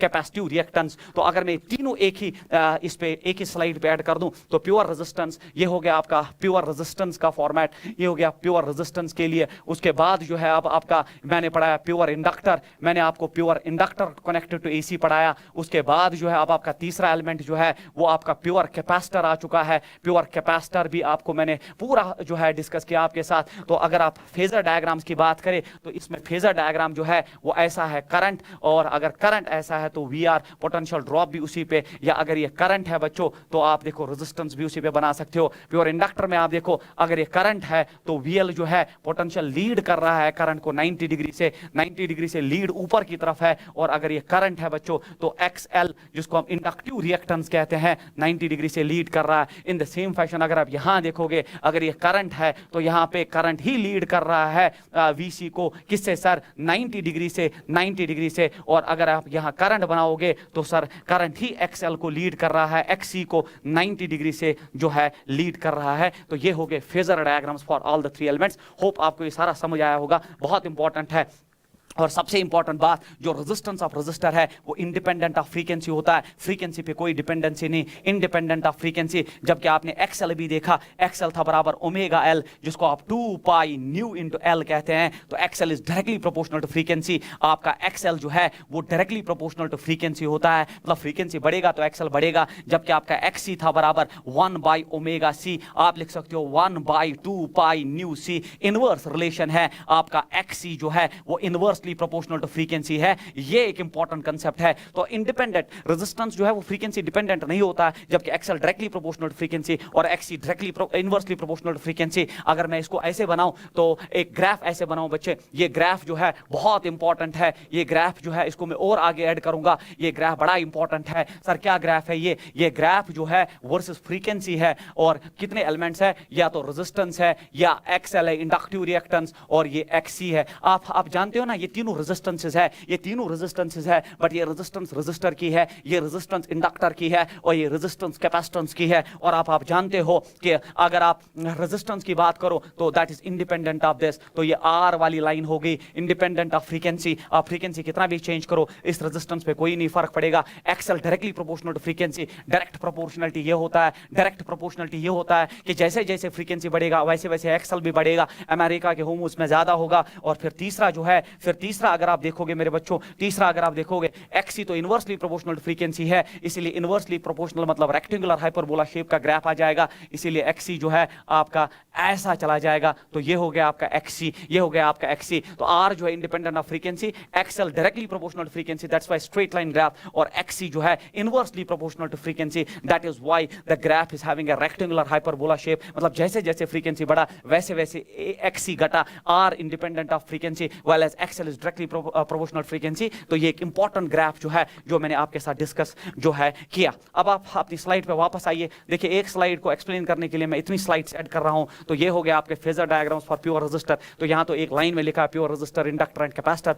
तो ये देख लीजिए प्योर रेजिस्टर में I और VR सेम डायरेक्शन में है, प्योर इंडक्टर में VL लीड करता है 90 डिग्री से, और प्योर कैपेसिटर में करंट लीड करता है कैपेसिटेंस को 90 डिग्री से। तो ये एक छोटा सा डायग्राम इस पे मैंने तकरीबन अगर आप देखोगे कितने स्लाइड्स ऐड कर दिए, तो इसमें 1 2 3 4 5 6 स्लाइड्स मैंने ऑलमोस्ट इसमें ऐड किए। अब आप देख लीजिए ये हो गया एक क्वालिटी क्वेश्चन जिससे आपका कंसेप्ट और तगड़ा हो जाएगा। Find the equation of EMF and current. हमें ये इंडक्टर दिया है, ये प्योर इंडक्टर है, AC के साथ कनेक्टेड है, सप्लाई मेंशनड है। तो ये कौन सा वैल्यू आप लेंगे? RMS वैल्यू लेंगे 220 वोल्ट 50 हर्ट्ज, L है 3/100 पाई हेनरी। हमें क्या करना है? हमें equation of EMF and current निकालना है। तो सोल्यूशन में जब हम आएंगे तो पहले आप जो है अगर EMF की इक्वेशन चाहिए, EMF का इक्वेशन एंड करंट का इक्वेशन चाहिए, तो EMF का इक्वेशन होता है E not sine omega t। यही तो होता है इक्वेशन फॉर दैट EMF। तो हमें पीक वैल्यू का इंतजाम होना चाहिए कहीं से, और इस ओमेगा का वैल्यू कहीं से पता चलना चाहिए। ओमेगा तो आराम से मिलेगा, ओमेगा होता है बराबर 2 पाई न्यू, ओमेगा होता है 2 पाई न्यू, क्योंकि 50 हर्ट्ज फ्रीक्वेंसी ओमेगा कैलकुलेट करने की जरूरत नहीं,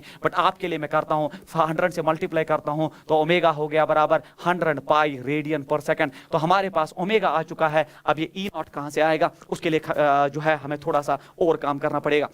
पहली फुर्सत में देखिए आपके पास L है, तो आप इसकी रेजिस्टेंस निकालो। ये तो कोएफिशिएंट ऑफ सेल्फ इंडक्शन है, आप इस इंडक्टर का रेजिस्टेंस निकालो। तो इंडक्टर का रेजिस्टेंस XL होता है बराबर omega L।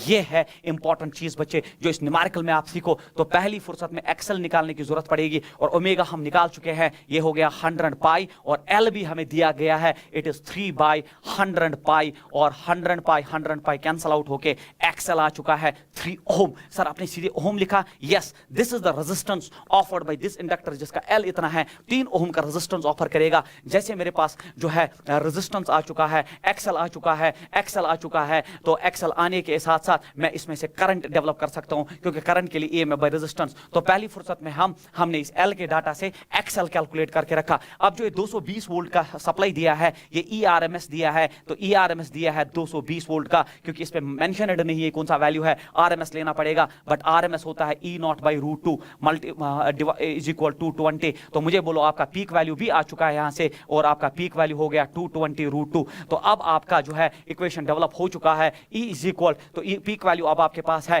220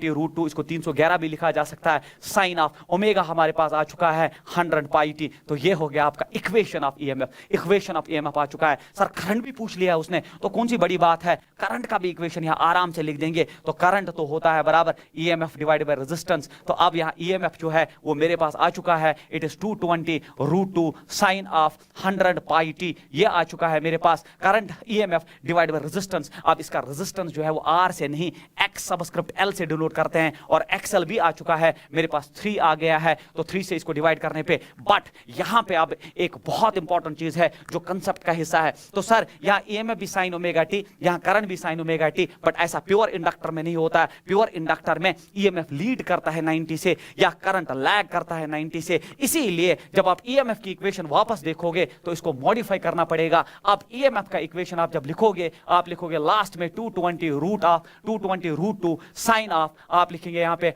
100 pi t plus pi by 2। तो कोई पूछेगा अब लास्ट में क्या ऐड कर रहे हो, आप बोलना सर ये तो प्योर इंडक्टर है, और प्योर इंडक्टर में EMF करंट को लीड करता है 90 डिग्री से, इसीलिए लास्ट में यहां पे हमने EMF में पाई बाई 2 ऐड किया, क्योंकि it is pure inductor connected to AC, या इसी में आपको माइनस करना पड़ता, बट हमने EMF में इसे क्लियर हो हो जाता है जब आप ईएमएफ और करंट की इक्वेशन देखते हो कि ईएमएफ 90 डिग्री से करंट को लीड करता है, क्योंकि यहां पे भी साइन ऑफ 100 पाई टी, यहां पे भी sine of 100 pi t, but यहां प्लस पाई बाई 2 करने का मतलब in case of pure inductor that EMF leads current by 90। जो पीछे मैंने डिस्कस किया वो इस डिस्कशन किया वो इस न्यूमेरिकल में सारा एक्सप्लेन किया। इस न्यूमेरिकल में मैंने दिखाया कि ईएमएफ की इक्वेशन को कैसे डिजाइन करते हैं, एक्सेल कैसे निकालते हैं, ईआरएमएस वैल्यू देके ई नॉट कैसे निकालते हैं, और फिर करंट कैसे आ जाता है, और फिर लास्ट में एक लॉजिकल पॉइंट इसमें ये है, ये प्योर इंडक्टर कनेक्टिविटी एसी है, ईएमएफ लीड करना चाहिए करंट को 90 से। आपके पास ऑप्शन है, आप इसको पीछे जो है इस जो ये वीडियो है इसको पीछे खींच के फिर से एक बार देख सकते हैं कि मैंने कहाँ ये डिस्कस किया आपके साथ।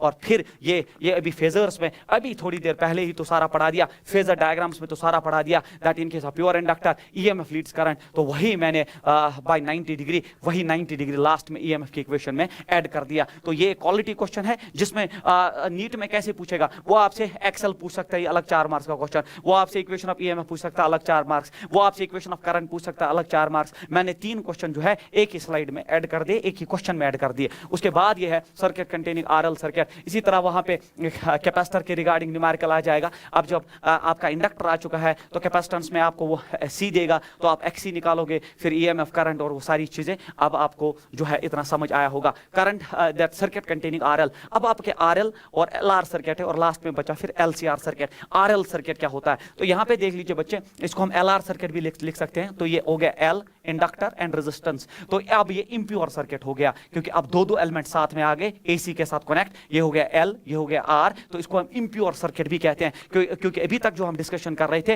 वो प्योर सर्किट्स के रिगार्डिंग था। अब हमारे सर्किट गंदे होने स्टार्ट हो गए जिनको हम इंप्योर सर्किट्स कहते हैं। अब इन इंप्योर सर्किट्स के बारे में अगर आप एलआरसी गए ना तो आरसी मुझे एक्सप्लेन करने की जरूरत नहीं पड़नी चाहिए, और वही उसी से हमारा टाइम सेव होगा, तब जाके हम न्यूमेरिकल्स और इस वीडियो को शॉर्ट कर सकते हैं, अदरवाइज लेंथी प्रोसेस चला जाएगा। इसलिए पूरा फोकस आप एलआर पे रखेंगे, वही आरसी पे भी चला जाएगा, वही फिर एलसीआर पे भी चला जाएगा, और ये जो है एक ग्रुप है जिसका मैं बुनियाद जो है इसी सर्किट में मैं रखूंगा। सबसे पहले जो है इन इक्वेशंस को याद नहीं किया जाता। एक्सेल तो सबको पता है, इट्स ओमेगा एल, अभी थोड़ी देर पहले पढ़ा चुका हूं। मतलब ये जो एल दिया है इसको हम इमीडिएटली रेजिस्टेंस से जो है चेंज करना चाहते हैं, क्योंकि ये रेजिस्टर की रेजिस्टेंस है और ये इंडक्टर की इंडक्टेंस है, बट इसकी रेजिस्टेंस एक्सएल है वो ओमेगा एल के बराबर है, जिसका यूनिट ओम है, इसका यूनिट ओम है, इसका ख्याल रखेंगे यूनिट्स एंड डायमेंशंस में। अब बच्चे इसका phasor diagram, sir pure inductor आपने एसी के साथ कनेक्ट किया फेजर बनाया, प्योर कैपेसिटर आपने एसी के साथ कनेक्ट किया फेजर बनाया, प्योर रेजिस्टर आपने एसी के साथ कनेक्ट किया फेजर बनाया, सर इसका भी फेजर बनाइए। तो इसका फेजर बनाने का तरीका बच्चों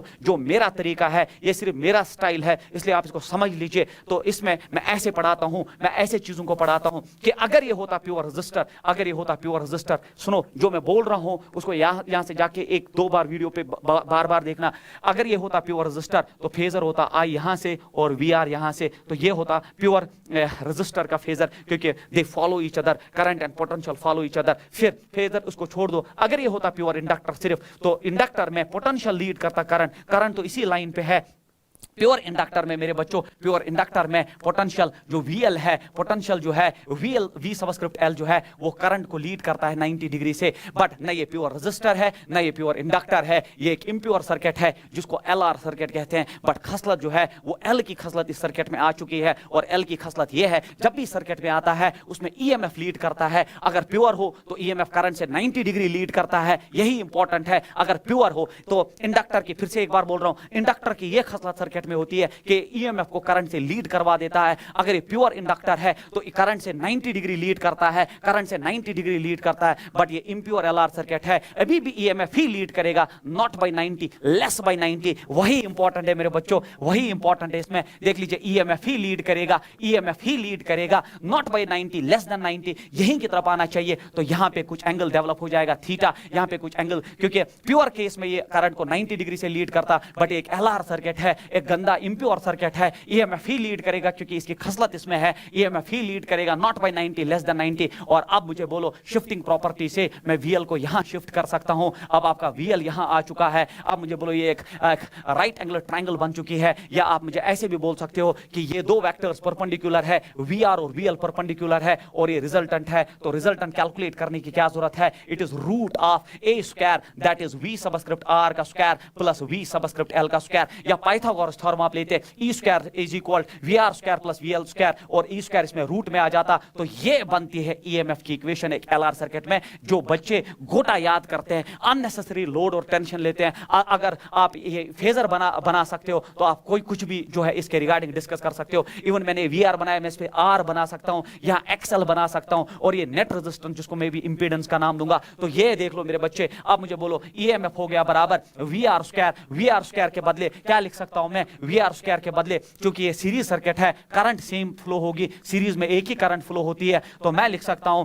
वी आर के बदले it's potential drop in resistance, मैं लिख सकता हूं आई आर का होल स्क्वायर, और प्लस वी एल हो गया पोटेंशियल अक्रॉस इंडक्टर, तो मैं लिख सकता हूं आई करंट तो सेम है बट एक्स सबस्क्रिप्ट एल का स्क्वायर, क्योंकि रेजिस्टेंस ऑफर्ड बाय इंडक्टर जो होता है वो होता है एक्स एल का स्क्वायर। देखो आई स्क्वायर यहां कॉमन है, बाहर आएगा रूट से कट के, ये हो जाएगा E is equal I Z, I multiplied by Z. ये है इंपॉर्टेंट बच्चे, इसमें ईएमएफ हो गया बराबर जो करंट बाहर आया और बाकी जो सारा बचा वो जेड है, इस जेड को इंपीडेंस ऑफ सर्किट कहते हैं, और impedance of an LR circuit हो गया बराबर क्या, अंदर बचा है R square plus XL square. क्या याद करने की जरूरत है बच्चे, एक सेकंड में आप डेवलप कर सकते हो दैट व्हाट इज इंपीडेंस, इसका यूनिट भी ओम होता है, तो और एक यूनिट मिल चुका है आपको, इंपीडेंस का भी यूनिट ओम होता है, it is the net resistance offered by an LR circuit to AC. तो नेट रेजिस्टेंस कितनी है, it is R square plus XL square, वही मैंने लिखा है that Z is equal to root of R square plus XL square. अब जो घोटा याद करना चाहता है वो एग्जाम के प्रेशर में भूल जाता है और फिर बोलता है कि फिजिक्स टफ है, अदरवाइज अगर आप लॉजिक से जाना चाहोगे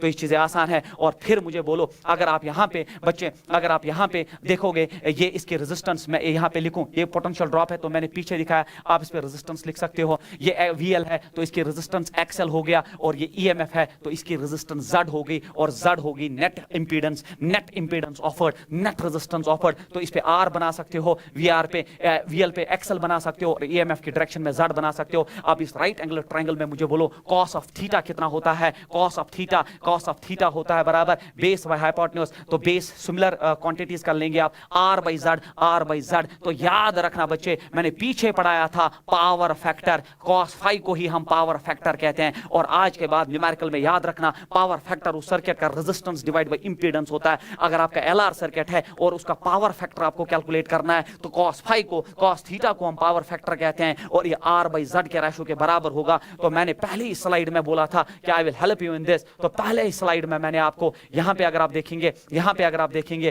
तो यहाँ पे आपका जो है कॉस फाई था, मैंने बोला इसको पावर फैक्टर कहते हैं, और मैंने अभी आपको डिराइव करके दिया ये cos phi R by Z होता है इंपीडेंस ऑफ दैट सर्किट। फिलहाल हम एलआर सर्किट पढ़ रहे हैं तो इंपीडेंस ऑफ एलआर सर्किट, जब मैं आरसी सर्किट पढ़ाऊंगा तो इंपीडेंस ऑफ आरसी सर्किट, जब मैं एलसीआर सर्किट पढ़ाऊंगा तो impedance of LCR circuit and so on. इस चीज का आप ख्याल रखेंगे। तो हमारे पास पावर फैक्टर भी आ चुका है, cos phi is equal R by Z. मुझे नहीं लगता कोई इक्वेशन ऐसी है जो आपको याद करने की जरूरत है। तो सर्किट कंटेनिंग एलआर सर्किट, फिर आपसे कोई पूछेगा कि सर आपने बोला अगर ये प्योर इंडक्टिव सर्किट होता तो वीएल जो है करंट को लीड करता है 90 डिग्री से, सर यहाँ पे भी तो लीड कर रहा है किसी एंगल से, किस एंगल से, तो मैं वो निकालने की कोशिश करूंगा। इस राइट एंगुलर ट्रायंगल में मुझे बोलो tan ऑफ थीटा किसके बराबर है, tan ऑफ थीटा हो गया परपेंडिकुलर बाय बेस, परपेंडिकुलर आपका देख लीजिए ये हो गया वीएल बाई वीआर, या फिर वीएल बाई वीआर, मैं लिखूं आपके लिए VL by VR, subscript R है, या मैं लिख सकता हूं tan theta is equal VL तो आई एक्सएल के बराबर है, और वीआर है आई डिवाइडेड बाय आर, क्योंकि करंट इज सेम, तो वीएल हो गया पोटेंशियल अक्रॉस इंडक्टर, तो वो तो हो गया बराबर आई एक्सएल, और इसमें पोटेंशियल ड्रॉप हो गया आई इंटू आर, तो आई जो है वो कैंसिल आउट होके तो थीटा हो गया बराबर tan inverse XL by R, या आप लिख सकते हो theta is equal tan inverse XL, तो ओमेगा इंटू एल होता है डिवाइड बाय आर, तो इस एंगल से लीड करेगा। तो प्योर केस में 90 डिग्री से लीड करेगा, और अगर इम्प्योर एलआर सर्किट है तो वो आपसे पूछ सकता है किस एंगल से लीड करेगा, directly asked objective tan inverse omega L by R, कुछ गोटा नहीं। अगर आपका फेजर अच्छा है तो ये सारे क्वेश्चन ओमेगा एल और आर का वैल्यू दीजिए, आप निकाल सकते हो कि किस एंगल से इस केस में लीड करेगा। इसी तरह आपके लिए जो है आरसी सर्किट भी मैं डिस्कस करूं, अदरवाइज करने की जरूरत नहीं होनी चाहिए। आरसी सर्किट जो है, अब आपके पास आर है और फिर आपके पास सी है, तो ये हो गया आपका RC circuit connected to AC. अब आप मुझे बोलो फिर से आपके लिए और एक बार, ये दूसरा रिवीजन होने जा रहा है आपको। करंट सेम रहेगी क्योंकि कांस्टेंट है, इसके रेजिस्टेंस आर है, इसके रेजिस्टेंस जो है वो एक्स सी होनी चाहिए, क्योंकि कैपेसिटेंस दिया है,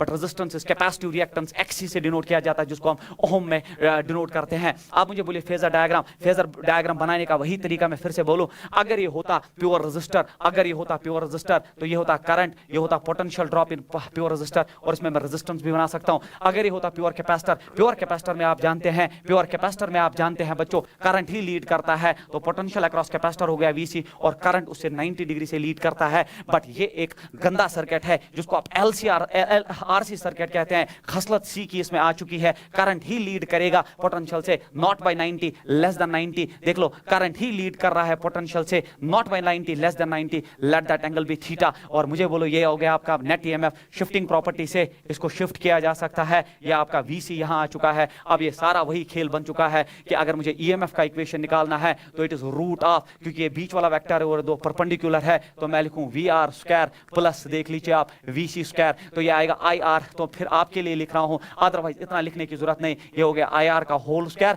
प्लस हो गया बराबर IX सबस्क्रिप्ट C का होल स्क्वायर। I स्क्वायर सारा कॉमन बाहर आ जाएगा, तो EMF बनेगा I multiplied by Z। Z is impedance of RC circuit now, और RC सर्किट का इंपीडेंस हो गया R square plus XC square. ये देख लीजिए आप, XC स्क्वायर, तो ये आ गया impedance of an RC circuit. फिर से वही कहानी, सर R बाय Z, तो फिर किस एंगल से करंट लीड करेगा, तो tan ऑफ थीटा। अब आप देख लीजिए, tan of theta is perpendicular by base, it is VC by VR, तो VC हो गया IX subscript C, I then R, I cancel out होके थीटा हो गया बराबर tan inverse X subscript C divide by R, या theta हो गया बराबर tan इनवर्स 1 बाय XC होता है बराबर ओमेगा CR। तो इस एंगल से आप करंट लीड करेगा। डायरेक्टली आस्क्ड ऑब्जेक्टिव्स है ये, और बच्चे इसको याद करके जाते हैं, तो you should be good in phasors. आप कुछ भी कर सकते हो। और फिर वही के पावर फैक्टर cos phi हो गया दैट R बाय Z, इसमें भी वही वैल्यू आ जाएगा। तो ये आपका जो है, ये हो गया सर्किट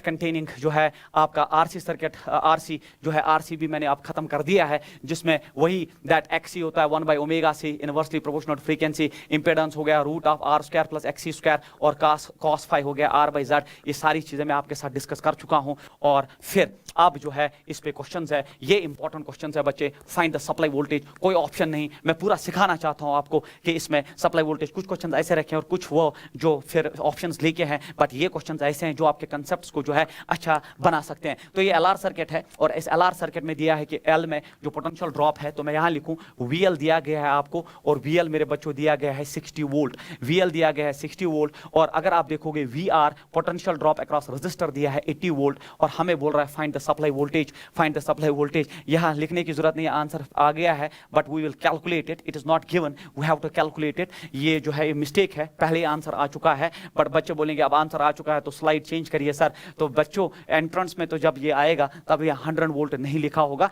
ये यहाँ पे मिस्टेक हो गई है। अब ये 100, ये कंफर्म होना चाहिए कि 100 ही आ जाए, ये आंसर है इसका। फाइंड द सप्लाई वोल्टेज, अगर ये 60 वोल्ट है, ये 80 वोल्ट है, अब सप्लाई वोल्टेज कैसे निकालेंगे? तो सप्लाई वोल्टेज कैसे निकालेंगे, क्योंकि LR सर्किट है, बच्चा सीधे लिख सकता हूं फॉर्मूला में, सर अभी आपने पढ़ा, इट इज रूट ऑफ। आप पीछे देखिए LR सर्किट में, अभी थोड़ी देर पहले मैंने पढ़ाया LR सर्किट में बच्चे, LR सर्किट में आपका सप्लाई वोल्टेज जो है देख लो, E is equal root of VR square plus VL square. तो सर आ गया आंसर, और आगे बढ़ जाइए, तो ये आ गया sir, it is VR square plus sir VL square, तो सब कुछ तो दिया है sir. E is equal to VR square हो गया सर 80 स्क्वायर, प्लस हो गया VL स्क्वायर हो गया सर 60 स्क्वायर, तो ये हो गया 6400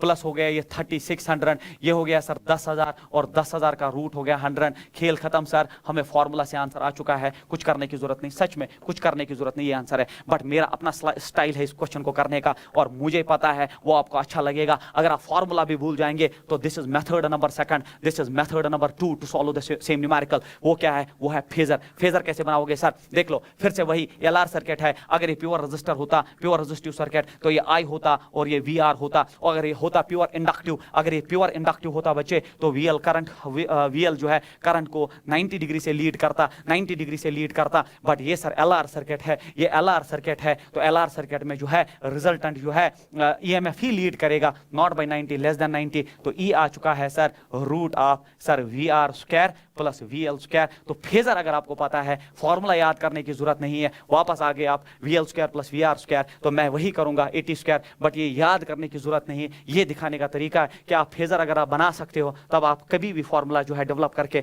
आपका आंसर 100 वोल्ट आ जाएगा। उसके बाद जो है, उसके बाद ये क्वेश्चन है find the supply voltage, most important question. इस क्वेश्चन में आप सप्लाई, सर ये तो LCR सर्किट है और हमें जहां तक याद है आपने अभी तक हमारे साथ डिस्कस किया LR circuit, RC circuit, LCR नहीं पढ़ाया, तो उसका क्या मतलब है? अगर कंसेप्ट अच्छा हो बच्चे, LCR पढ़ने की जरूरत नहीं, हम LCR बिना पढ़े भी न्यूमेरिकल कर सकते हैं। सर कैसे, वो आप देख लीजिए सोल्यूशन में। Find the supply voltage, supply voltage हमें इस क्वेश्चन में कैलकुलेट करना है, कुछ करने की जरूरत नहीं। इसमें 30 वोल्ट कंज्यूम है, इसमें 40 वोल्ट, इसमें 80 वोल्ट, यहाँ तो आप नहीं दिया है ना, यहाँ मिस्टेक नहीं है। अब यहाँ कैलकुलेट करना पड़ेगा, सप्लाई वोल्टेज निकालना पड़ेगा, कुछ करने की जरूरत नहीं बच्चे। कोई फॉर्मूला, क्योंकि हम LCR पढ़े ही नहीं अभी, तो LCR का फॉर्मूला कहाँ पता है, बट मैं न्यूमेरिकल करके दूंगा और आप सब खुश हो जाएंगे। कैसे, देख लीजिए आप। अगर ये होता प्योर रेजिस्टिव तो ये होता करंट, ये होता पोटेंशियल ड्रॉप अक्रॉस रेजिस्टेंस, और पोटेंशियल ड्रॉप अक्रॉस रेजिस्टेंस जो है, अब मैं VR के बदले 30 वोल्ट डायरेक्टली लिखूंगा, तो ये हो गया प्योर रेजिस्टिव। अगर ये होता सर प्योर इंडक्टिव, तो प्योर इंडक्टिव में सर VL ही लीड करता है, और VL किससे लीड कर रहा है? 40 वोल्ट से, तो मैं प्योर केसेस बना रहा हूं। और अगर ये होता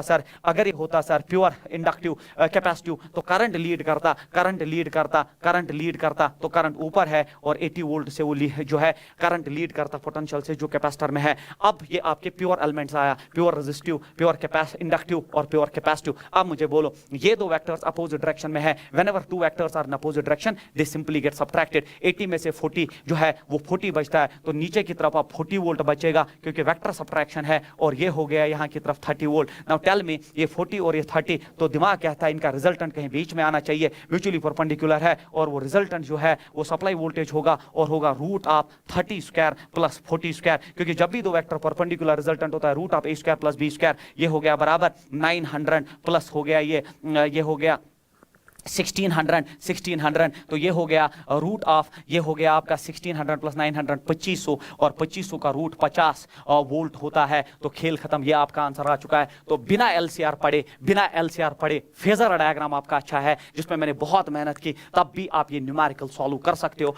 एक बार इसको फिर से रिवाइंड करके देख लेना, आपको बहुत अच्छा लगेगा। उसके बाद ये क्वेश्चन है find the impedance of circuit. ये 3 क्वेश्चन है बच्चे, और नीट में आपको एक क्वेश्चन मिलेगा 4 मार्क्स का। मैंने 3 4 क्वेश्चन एक में रख दिए। Find the impedance of circuit, find the current in the circuit, find the voltage across the. इससे बाहर कहां जाएगा? इतना ही तो वो पूछ सकता है जितना मैं इसमें पढ़ा रहा हूं। तो कैसे सर कैसे ये करना है क्वेश्चन? तो हमें निकालना find the impedance of the circuit. पहली फुर्सत में अगर आप सॉल्यूशन में इस क्वेश्चन को देखोगे तो R जो है मेरे बच्चे, R जो है वो 3 ओम है, 3 ओम है। L दिया है, हमें XL की जरूरत पड़ेगी। XL होता है बराबर ओमेगा L। ओमेगा के लिए फ्रीक्वेंसी 50 है, तो मैं लिख सकता हूं 100 पाई सीधे, ओमेगा इज 100 पाई। L मुझे दिया गया है बच्चों, इट इज 2/100 पाई, और 100 पाई, तो ये 2 ओम के रेजिस्टेंस। तो XC निकालना है मुझे। देख लीजिए, इसमें आप सब सीख रहे हो, XC अलग क्वेश्चन है। XC जो है तो वो होता है 1/ओमेगा C। अब ये हो गया 1/ओमेगा के बदले में 100 पाई। C जो है वो प्रोवाइडेड है 1/600 पाई,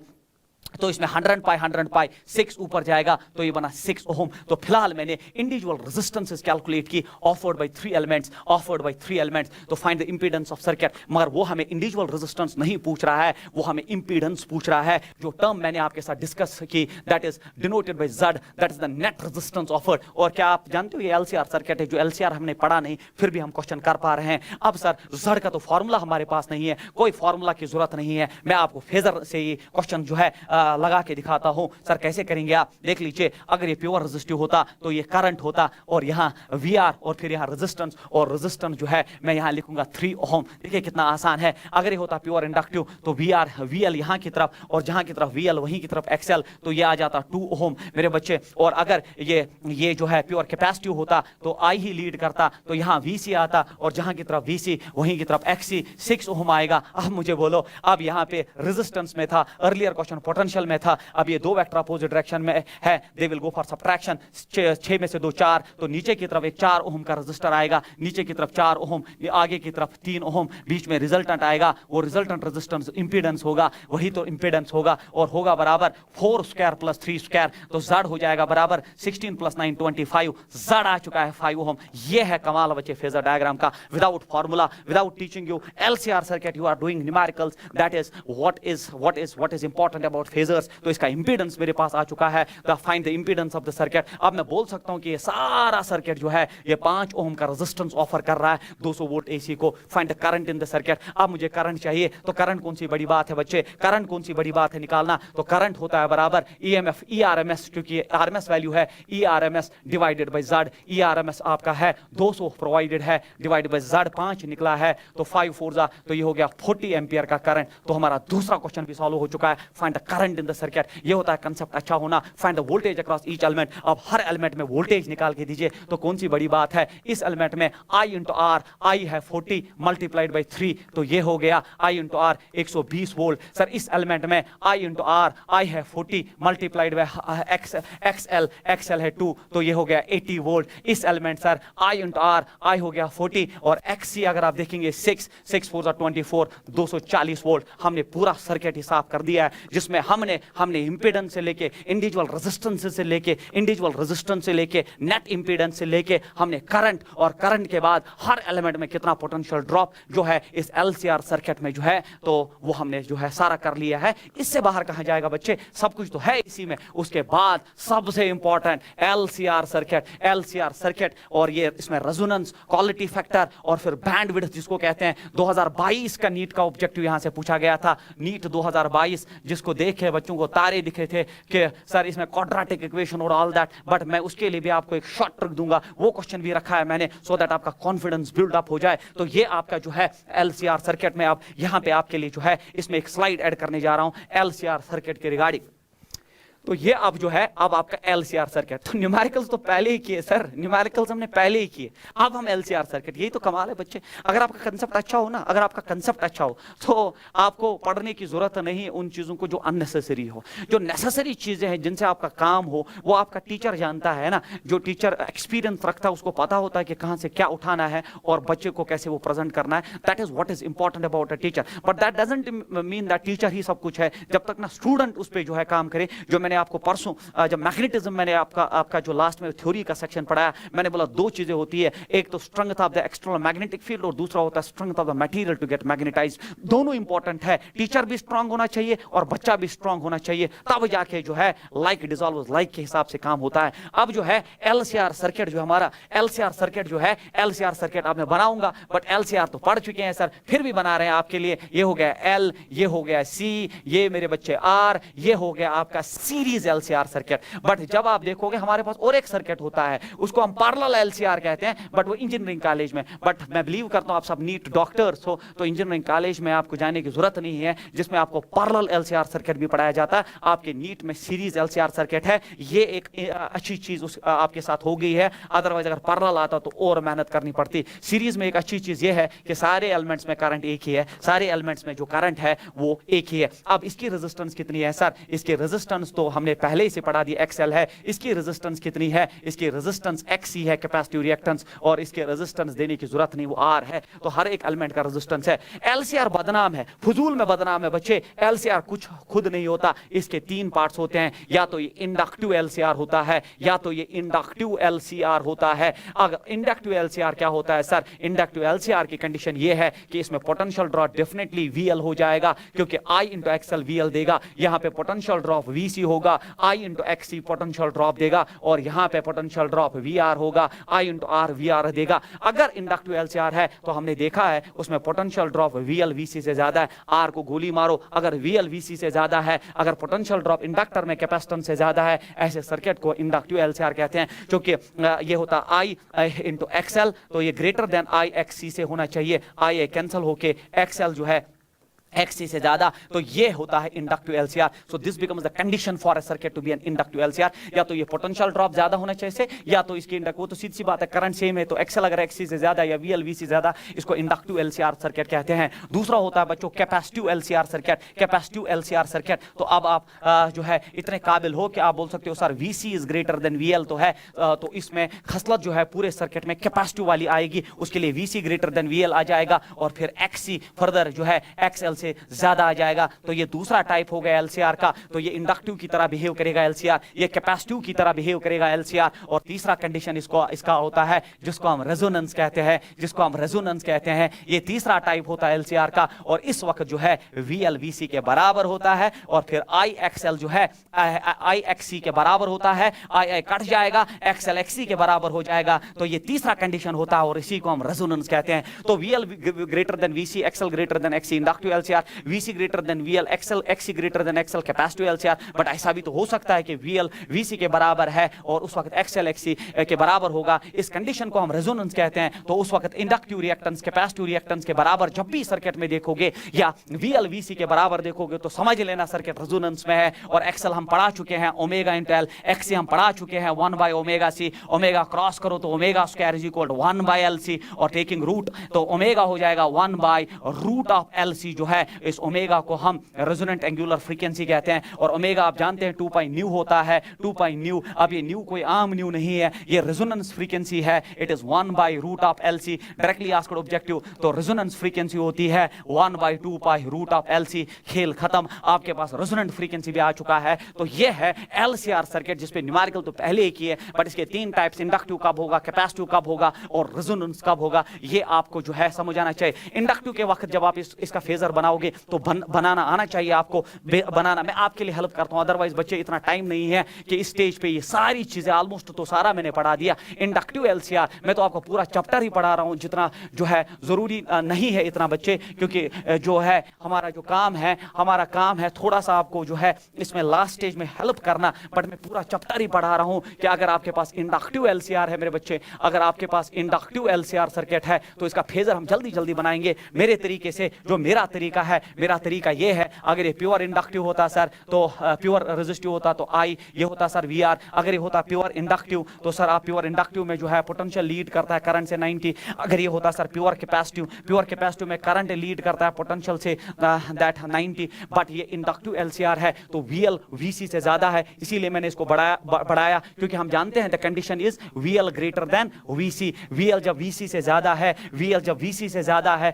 दिस वेक्टर, तो अगर ये 10 है ये 7 है, 10 माइनस 7 होता है 3, तो ऊपर की तरफ आएगा तो ये वेक्टर आएगा वीएल माइनस वीसी। अब मुझे बोलो, अब ये और ये आपके पास बचा है क्योंकि ये आपने आप सॉल्व कर दिया है। अब ये वीएल माइनस वीसी तो ऊपर की तरफ ही है और ईएमएफ ही लीड कर रहा है करंट को, इसीलिए इंडक्टिव कहते हैं। तो इनका रिजल्टेंट वेक्टर आ जाएगा और वो रिजल्टेंट वेक्टर अब ये आएगा, ये रिजल्टेंट ईएमएफ होगा। शिफ्टिंग प्रॉपर्टी से इसको यहां शिफ्ट करो। अब देखो कितना आसान है, वीएल माइनस वीसी और ये हो गया किस एंगल से आप लीड करेगा, फॉर एग्जांपल थीटा। तो ये हो गया इंडक्टिव एलसीआर का फेजर। तो मुझे बोलो अब आप यहां पे रिजल्टेंट वेक्टर हो गया इन दो वेक्टर का रिजल्टेंट, तो ई हो गया बराबर रूट ऑफ बचे वी आर स्क्वायर। ये है आप वो चीजें जो याद करते हो, मुझे नहीं लगता याद करने की जरूरत है। और ये हो गया आपका वी एल माइनस वी सी का होल स्क्वायर। इतने आप इतना पढ़ाने के बाद भी अगर आपको समझ नहीं आया तो वो बदकिस्मती है बच्चे। और फिर आई आर यहाँ जाएगा, आई एक्सएल आई एक्ससी आई सारा कॉमन स्क्वायर से कट के बाहर आ जाएगा तो इक्वेशन रिड्यूस होगा आई इंटू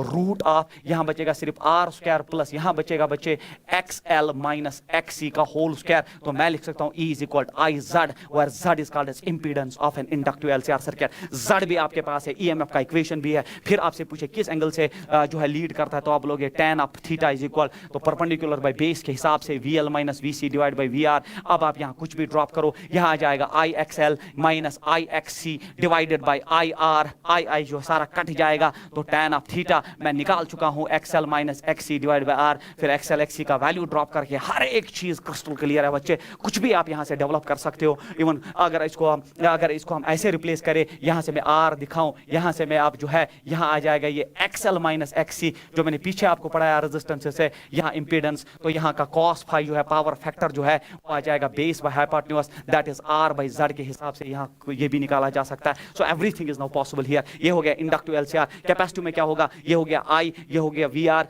तो ये हो गया वीसी, ये हो गया वीएल। बट कैपेसिटिव में वीसी ग्रेटर देन वीएल होगा तो डायग्राम नीचे की तरफ शिफ्ट होगा और फिर ये सारी चीजें ऐसे ही एज इट इज। तो मैं अगर कैपेसिटिव एलसीआर के ऐसे ही इक्वेशंस लिखूं तो अब आप ये खुद बना सकते हो कि आप वीसी वीएल से ज्यादा बनाना और फिर इक्वेशन ऑफ ईएमएफ जो है, लास्ट इक्वेशन ऑफ ईएमएफ जो है वो आएगा root of V R square plus यहाँ पे अब आ जाएगा VC minus VL. This is the only difference, VC minus VL का स्क्वायर आ जाएगा। इन द सेम फैशन यहाँ आ जाएगा E is equal I root of, यहाँ आ जाएगा बच्चे अंदर आर स्क्वायर और प्लस यहाँ क्या आ जाएगा, अब यहाँ वीसी, यहाँ आ जाएगा एक्सी माइनस एक्सएल का होल स्क्वायर, क्योंकि अब यही पार्ट बड़ा है और ये हो जाएगा E is equal I into Z. ये हो गया आपका कैपेसिटिव एलसीआर। तो कैपेसिटिव एलसीआर, इंडक्टिव एलसीआर, सब कुछ फेजर डायग्राम, सब कुछ क्लियर, हर एक इक्वेशन, कुछ गोटा नहीं जिसको जो लोग जो है डरते हैं इन इक्वेशन से कैसे याद रखेंगे, बट अगर आपको ये तरीका आता है तो आपको इक्वेशन से डरने की जरूरत नहीं बच्चे। उसके बाद जो है आपका रेजोनेंस भी मैंने जो है पढ़ा दिया कि रेजोनेंस के वक्त ऐसा होगा एक्सएल एक्सी के बराबर है। और अगर मैं रेजोनेंस का फेजर बनाऊं, कुछ बच्चों के लिए बच्चे रेजोनेंस का भी फेजर बनाऊं, तो रेजोनेंस के वक्त फेजर बनाने की जरूरत ही क्या है। और आप बिलीव नहीं करोगे, आईआईटी का क्वेश्चन है फेजर एट रेजोनेंस, ये हो गया आई, ये हो गया वी आर अगर प्योर होता, अगर फिर प्योर इंडक्टिव होता तो ऊपर की तरफ है वीएल, और अगर प्योर कैपेसिटिव होता, अगर प्योर कैपेसिटिव होता तो नीचे की तरफ वीसी। बट इस सूरत में तो वीएल वीसी के बराबर होता है, तो दोनों वेक्टर बराबर, ये कैंसल आउट होके अब मुझे बोलो आपका सर्किट जो है वो प्योर रेजिस्टिव बन चुका है। इसीलिए हम कहते हैं at resonance the circuit is pure resistive circuit. Pure resistive circuit, resonance के वक्त आपका सर्किट जो है वो प्योर रेजिस्टिव, क्योंकि वीएल वीसी को कैंसल आउट करके आपका प्योर रेजिस्टिव सर्किट जो है वो रिड्यूस होता है। तो ये रेजोनेंस का खेल है। अब मुझे बोलो रेजोनेंस के कुछ पॉइंट्स जो है, रेजोनेंस के कुछ पॉइंट्स, रेजोनेंस के वक्त क्या क्या होता है, यहीं से तो क्वेश्चन पूछा जाता है। तो पहला पॉइंट यही है कि VL जो है वो VC के बराबर होता है। दूसरा पॉइंट यही है XL जो है वो XC के बराबर आ जाता है। अब आप मुझे बोलो इंपीडेंस दोनों केसेस में आप पढ़ चुके हो, अगर इंडक्टिव है तो यहां होता है आर स्क्वायर प्लस, यहां आप देख लो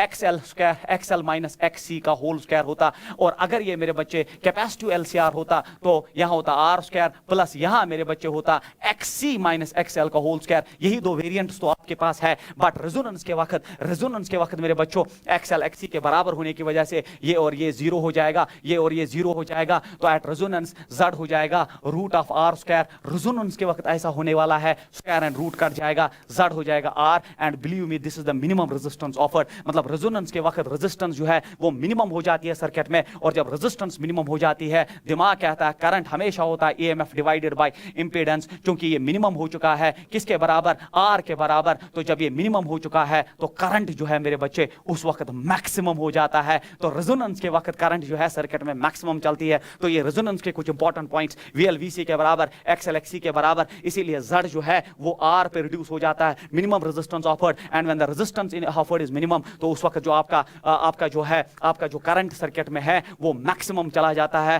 that current in the circuit becomes maximum.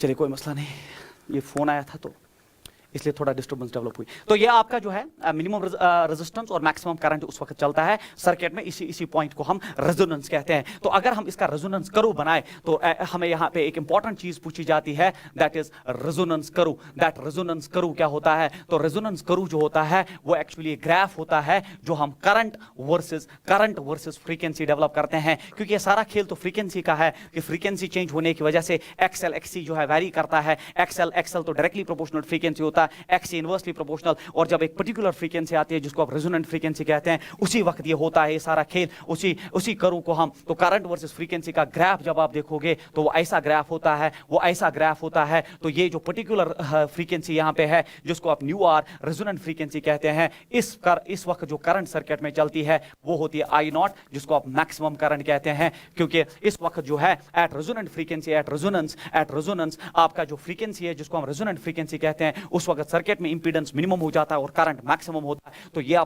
आपका रेजोनेंस कर्व हो गया जो बहुत इंपॉर्टेंट है। और फिर इसमें इस रेजोनेंस कर्व में आप और एक कंसेप्ट ये होता है बच्चे जो बहुत इंपॉर्टेंट है, बहुत कम बच्चों को ये पता होगा कि यहाँ पे अगर आप देखोगे यहाँ पे जो करंट है इस पॉइंट पे, इस पे अगर आप देखोगे करंट मैं ले रहा हूँ I0/√2।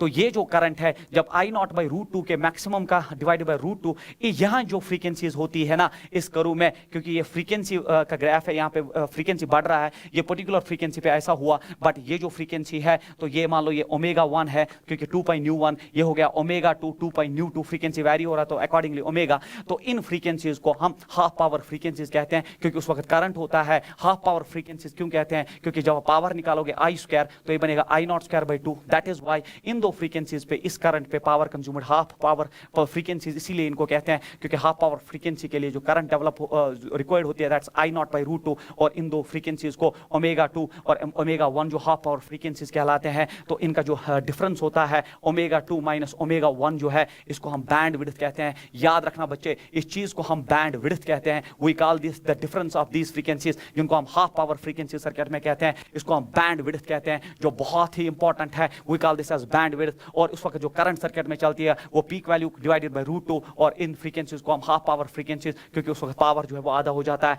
तो ये रहा रेजोनेंस कर्व का जो है इंपॉर्टेंट आइडिया। अगर हम वापस अपनी स्लाइड में जाए जहां पे हमने जो है ये छोड़ा था, वो ये है। अब आप अपनी स्लाइड को सारा जो है देख सकते हैं। LCR सर्किट में इंपीडेंस ये होता है, या तो बच्चे मैंने एक ही लिखा है √R² plus XL minus XC का होल स्क्वायर। अब आप समझ गए ये इंडक्टिव LCR का है, तो कैपेसिटिव में XC माइनस XL का होल स्क्वायर आता। cos फाई हमेशा R/Z होता है। रेजोनेंस के वक्त VL VC के बराबर, XL XC के बराबर, और उस वक्त ओमेगा नॉट जो है 1/√LC, और उस वक्त करंट जो है वो सर्किट में मैक्सिमम चलता है। और मैंने फिर बोला आपको कि ये ओमेगा 2 माइनस ओमेगा 1, तो यहाँ पे देख लीजिए ये हो गया मैक्सिमम करंट जो है, और मैक्सिमम करंट बाय √2। उस वक्त दो फ्रीक्वेंसीज रेस्पॉन्सिबल होती है, इनको हम हाफ पावर फ्रीक्वेंसीज कहते हैं, और इनके बीच में जो विड्थ है इसको हम बैंड विड्थ कहते हैं। और ये बैंड विड्थ जो है, ये बैंड विड्थ R/L के बराबर होता है, resistance bye inductance. Very important, 2022 का नीट का क्वेश्चन यहीं से पूछा गया था। और एक चीज इसमें हम डिस्कस करते हैं जिसको हम क्वालिटी फैक्टर या क्यू फैक्टर कहते हैं, वो हमेशा होता है ये ओमेगा नॉट डिवाइडेड बाय, तो क्वालिटी फैक्टर या क्यू फैक्टर जो है वो हमेशा होता है बच्चों, वो हमेशा होता है omega not divided by this omega 2 minus omega 1, that is peak frequency to the bandwidth is called as quality factor. So this is very important equation. वही लिखा मैंने क्वालिटी फैक्टर, बहुत कम बच्चों को पता होता है। ये peak frequency, peak value of frequency, जिसको रेजोनेंट फ्रीक्वेंसी कहते हैं, जिस वक्त करंट मैक्सिमम होता है सर्किट में, और divided by the bandwidth that's omega 2 minus omega 1, इसी को क्वालिटी फैक्टर। अब इसको आप सॉल्व करते हैं तो आता है 1/R√LC। Remember this equation. और फिर अगर आप यहाँ ओमेगा 2 माइनस ओमेगा 1 निकालना चाहते हो तो ये R/L पे रिड्यूस होता है, रेजिस्टेंस बाय इंडक्टेंस। तो वेरी इंपॉर्टेंट इक्वेशन। तो बैंडविड्थ याद रखना R/L के बराबर होता है, क्वालिटी फैक्टर होता है peak frequency that is resonant frequency to the bandwidth, और ये होता है बराबर 1/R√L/C। क्योंकि LCR सर्किट है तो तीनों एलिमेंट्स आ जाते हैं। सो this is a very important slide, this is a very important slide जो आप याद रखेंगे। बट बच्चे, इसमें सबसे इंपॉर्टेंट चीज जो है, अब सबसे इंपॉर्टेंट चीज जो अब है, जो मैं इसमें अब ऐड करने जा रहा हूं, उसके बाद जो है, उसके बाद सिर्फ न्यूमेरिकल्स हमें डिस्कस करने हैं। बट मैं यहां छोड़ना नहीं चाहता, मैं आपके लिए इसमें और एक स्लाइड ऐड करना चाहता हूं, तब जाके जो है, अब इतनी मेहनत हम कर चुके हैं, तो ये थोड़ा सा और इसमें ऐड करने से आपका जो कंसेप्ट है वो क्रिस्टल क्लियर होगा। तो बच्चे, मैंने आपको एक चीज पढ़ाई बच्चे, एक इंपॉर्टेंट चीज पढ़ाई, वो आप जानते हैं that R is independent of resistance, but XL जो है वो डायरेक्टली प्रोपोर्शनल टू फ्रीक्वेंसी होता है। क्योंकि आप जानते हैं XL जो है मेरे बच्चे वो ओमेगा L होता है, और वो होता है बराबर 2 पाई न्यू इनटू L। तो अगर आप देखेंगे XL is directly proportional frequency. इसी तरह जब आप XC को देखते हैं तो ये 1/ωc होता है, और ये हो जाएगा 1/2 पाई न्यू C। तो XC जो है वो इनवर्सली प्रोपोर्शनल टू फ्रीक्वेंसी होता है। अब मेरी एक इन्वेंशन है, मेरी एक इजाद है, जो मैं क्लास में डिस्कस करता हूं, ये पेटेंटेड है बच्चे, आप इसको गौर से देखेंगे। मैं यहां पे एक चीज बनाने जा रहा हूं, और ये आपके कंसेप्ट को बिल्कुल क्रिस्टल क्लियर कर देगा। तो क्या है सर, मैं यहां से लिखूंगा फ्रीक्वेंसी, यहां लिखूंगा मैं XL, और यहां लिखूंगा मैं XC। आराम से समझना। और फिर मैं यहां की तरफ क्या करने जा रहा हूं, तो मैं लिखूंगा इंक्रीजेस, मतलब इस डायरेक्शन में हमारा फ्रीक्वेंसी अब इंक्रीज होना स्टार्ट हो जाता है, इस डायरेक्शन में हमारा फ्रीक्वेंसी अब इंक्रीज होना स्टार्ट होता है। नाउ टेल मी, अगर फ्रीक्वेंसी इंक्रीज होना स्टार्ट हो गया, फ्रीक्वेंसी तो इनिशियली फ्रीक्वेंसी कम थी, अब आप लॉजिक से देखिए, अगर इनिशियली फ्रीक्वेंसी कम थी तो ये कम था, और ये कम था तो ये भी XL भी कम था, और अगर इनिशियली फ्रीक्वेंसी कम थी, ये कम था, तो ये ज्यादा है इनवर्सली। तो ये जो है, अगर मैं लिखूं 2 तो मैं लिखूं ये 10। आपने वो 10 क्यों लिखा? क्योंकि इनिशियली फ्रीक्वेंसी कम है, XC ज्यादा होगा, इनिशियली फ्रीक्वेंसी कम है तो XL कम होगा, फिर फ्रीक्वेंसी बढ़ेगी। अब जब नीचे आ रहे हो आप, फ्रीक्वेंसी बढ़ेगी तो ये बढ़ेगा, और यहां फ्रीक्वेंसी बढ़ने से ये घटेगा, तो ये 4 हो जाएगा, ये 8 हो गया, ये घटा, फिर से आगे फ्रीक्वेंसी बढ़ेगी तो XL और बढ़ेगा, ये 6 होगा, ये और घटेगा, इनवर्सली प्रोपोर्शनल, ये भी 6 होगा। इस फ्रीक्वेंसी को हम रेजोनेंट फ्रीक्वेंसी कहते हैं। ये है बच्चे कंसेप्ट का खेल, कि जिस वक्त XL XC के बराबर हुआ, उसी फ्रीक्वेंसी को हम फिजिक्स में रेजोनेंट फ्रीक्वेंसी कहते हैं। उस वक्त XL XC के बराबर हुआ, और जब ऐसा हुआ, इसको रेजोनेंट कंडीशन कहते हैं। और सर्किट ने प्योर रेजिस्टर की तरह बिहेव किया, जो मैंने फेजर्स में भी आपके साथ डिस्कस किया, प्योर रेजिस्टर की तरह बिहेव किया। इंपीडेंस मिनिमम हुआ, करंट मैक्सिमम हुआ, जो मैंने अभी आपको ग्राफ दिखाया कि इंपीडेंस मिनिमम होने पे करंट मैक्सिमम होता है, और फिर फ्रीक्वेंसी तो बढ़ रही है, ये बढ़ रहा है, ये 8 हुआ, ये घट रहा है, ये 4 हुआ, फ्रीक्वेंसी अभी भी बढ़ रही है, ये बढ़ रहा है, ये 10 हुआ, ये घट के 2 हो गया। तो अब मुझे बोलो, जब हम एंट्रेंस में पूछ रहे हैं at resonant frequency circuit behaves as, सब बोलते हैं सर प्योर रेजिस्टिव, क्योंकि उस वक्त एक्सएल एक्ससी के बराबर हो गया। बट जब हम एंट्रेंस में पूछते हैं बिफोर रेजोनेंट सर्किट का बिहेवियर क्या था, किसी को पता नहीं होता है। तो याद रखना, बिफोर रेजोनेंट सर्किट का बिहेवियर होता है, देख लो एक्ससी ग्रेटर देन एक्सएल, तो बिफोर रेजोनेंट सर्किट का बिहेवियर कैपेसिटिव होता है, और आफ्टर रेजोनेंस देखो एक्सएल ग्रेटर देन एक्ससी है, आफ्टर रेजोनेंस सर्किट का इंडक्टिव बिहेवियर होता है। बच्चे यही चीजें हैं जो कंसेप्ट को अच्छा बनाती है। इसीलिए मेरे बच्चे, अगर आप इस ग्राफ पे आना चाहते हो, अगर आप इस ग्राफ पे वापस आना चाहते हो, तो मुझे बोलो इस फ्रीक्वेंसी पे प्योर रेजिस्टिव की तरह बिहेव करेगा, इस फ्रीक्वेंसी पे प्योर रेजिस्टिव की तरह बिहेव करेगा, और Z जो है वो R के बराबर होगा। इसीलिए जब Z मिनिमम हो गया तो करंट मैक्सिमम हुआ। बट बिफोर रेजोनेंस कैसे बिहेव करेगा, तो वो पूछता है ये कैसे बिहेव करेगा, तो आंसर होना चाहिए कैपेसिटिव। आफ्टर रेजोनेंस कैसे बिहेव करेगा, तो आंसर होना चाहिए इंडक्टिव। यही तो है वो इंपॉर्टेंट चीजें जो बच्चों को पता नहीं होती। ये तो सबको पता होता है कि at resonance it behaves as resistive circuit, current is maximum, ये सब जानते हैं। But before resonance and after resonance जो है सबसे इंपॉर्टेंट खेल है। और फिर मेरे बच्चे, अभी आपका क्लियर हो गया है इस चीज से, तो ये बिल्कुल आपको क्लियर हो गया है। बट अभी भी मेरा मन नहीं भरा है। सबसे इंपॉर्टेंट चीज, सबसे मोस्ट इंपॉर्टेंट थिंग, मैंने जितना भी ए से बी तक पढ़ाया वो मैं आपको एक ही ग्राफ में दिखाऊंगा। ये है वो इंपॉर्टेंट चीज जो आज के लेक्चर का सबसे इंपॉर्टेंट खेल है। अब अगर आप लेक्चर आराम से आपने देखा होगा, यार आप देखोगे तो आपको लगेगा ये मोस्ट ब्यूटीफुल थिंग है जो मैं इस डायग्राम में बनाने जा रहा हूं। तो आप सब देखेंगे, इधर सब आप देखेंगे। ये हो गया बच्चे फ्रीक्वेंसी वर्सेस ग्राफ का, किस किस के साथ, इस एक्सिस पे या तो आर है, या तो एक्सएल है जो मैं पीछे पढ़ा चुका हूं, या तो एक्सी है, या तो अब ये करंट है, या तो अब ये इंपीडेंस है। तो इस पे मैं सब कुछ बना रहा हूं वाई एक्सिस पे वर्सेस फ्रीक्वेंसी। तो आपको पता होना चाहिए बच्चे, वर्सेस फ्रीक्वेंसी, आपको पता होना चाहिए मेरे बच्चे कि ये जो है resistance is independent of frequency. तो ये आर की लाइन आनी चाहिए। कुछ चीजें जो वही जो आपने पढ़ी है मेरे पास, कुछ चीजें वही जो आपने मेरे पास पढ़ी है। तो मुझे बोलो उसके बाद जो है, उसके बाद जो बच्चे XL directly proportional to frequency, तो ये ग्राफ जो है स्ट्रेट लाइन आ जाएगा, आपने पीछे मेरे पास पढ़ा है। उसके बाद मेरे बच्चे X is inversely proportional to frequency, तो शेप ऑफ द ग्राफ जो है वो रेक्टेंगुलर हाइपरबोला होके यहां से गुजर के चला जाएगा। ये आपका एक्सी हो गया। और बच्चे ये है वो फ्रीक्वेंसी जिसको आप रेजोनेंट फ्रीक्वेंसी कहते हैं। रेजोनेंट फ्रीक्वेंसी देखो, रेजोनेंट फ्रीक्वेंसी के वक्त एक्सएल एक्सी के बराबर मर्ज हो गया यहां पे, और सर्किट रेजिस्टिव सर्किट की तरह बिहेव करेगा। XL directly proportional to frequency, XC inversely proportional to frequency, R is independent of frequency. और इस फ्रीक्वेंसी के वक्त एक्सएल एक्सी को यहां पे कट कर गया तो बराबर हो गया और रेजिस्टिव सर्किट की तरह बिहेव करेगा। बट उसके बाद इंपॉर्टेंट चीज अब स्टार्ट होने वाली है जो इसको और खूबसूरत बना देगी। मुझे बोलो, जब रेजोनेंट फ्रीक्वेंसी आ जाता है, सर्किट में करंट मैक्सिमम चलती है, सर्किट में मैक्सिमम करंट चलती है, तो आपने देखा रेजोनेंस ग्राफ ऐसा होता है। तो ये करंट का ग्राफ है जो अभी आपने मेरे पास जो है आप पढ़ चुके हैं बच्चे कि रेजोनेंट फ्रीक्वेंसी वक्त करंट का जो है मैक्सिमम जो है वैल्यू आ जाता है, और शेप ऑफ द ग्राफ ये है। तो रेजोनेंस, बट करंट मैक्सिमम क्यों हुआ रेजोनेंस पे? क्योंकि इंपीडेंस मिनिमम हुआ, रेजिस्टेंस कम हुआ। इसीलिए मेरे बच्चे अगर आप देखोगे तो जिस वक्त करंट मैक्सिमम हुआ उस वक्त जो है आपका इंपीडेंस जो है वो मिनिमम हुआ। तो जिस वक्त आप रेजोनेंट फ्रीक्वेंसी पे हो, करंट मैक्सिमम हुआ, एक्चुअली उस वक्त इंपीडेंस गिर के मिनिमम हुआ। जब इंपीडेंस Z मिनिमम हुआ, इस पे मैंने Z लिखा, जब इंपीडेंस मिनिमम हुआ, करंट मैक्सिमम हुआ। तो ये तो पूरा ऐसे है आपका। आप तो अभी तक मेरे पास R, XL, XC, I और Z ही पढ़ चुके हो, और वो सारा समेट लिया मैंने इस ग्राफ में। सो this is the beauty of this chapter. अगर आपके कंसेप्ट अच्छे हैं तो आप कहीं फंसने वाले नहीं हो। अगर आप देखोगे कुछ ही स्लाइड्स मैंने इसमें रखे थे, बट एक्सप्लेन सब किया, और इस कम टाइम में किया। ये तभी हो सकता है जब आपका कंसेप्ट अच्छा हो, अदरवाइज ऐसी चीजें नामुमकिन होती है इतने कम समय में। तो अब आपका जो है वो पूरा जो है वो कंप्लीट हो चुका है, जिसमें आप बैंडविड्थ से लेके हाफ पावर फ्रीक्वेंसी से लेके R/L वो सब कुछ जो है मैंने अब एक्सप्लेन किया। और उसके बाद जो है मेरे बच्चे, उसके बाद जो है इसमें एक चीज है जो मैंने वो पहली स्लाइड में लिखी है, दैट्स पावर इन एसी। अब आप ये समझ सकते हो, पहली स्लाइड में मैंने लिखा था पावर इन एसी, फिर मैंने बोला था लास्ट में मैं हेल्प करूंगा। तो याद रखना फॉर्मूला पावर इन एसी जो होता है वो होता है बराबर ERMS multiplied by IRMS multiplied by cos phi, where cos phi is called as power factor। अब आप जानते हो कि there is always a phase difference between current and potential।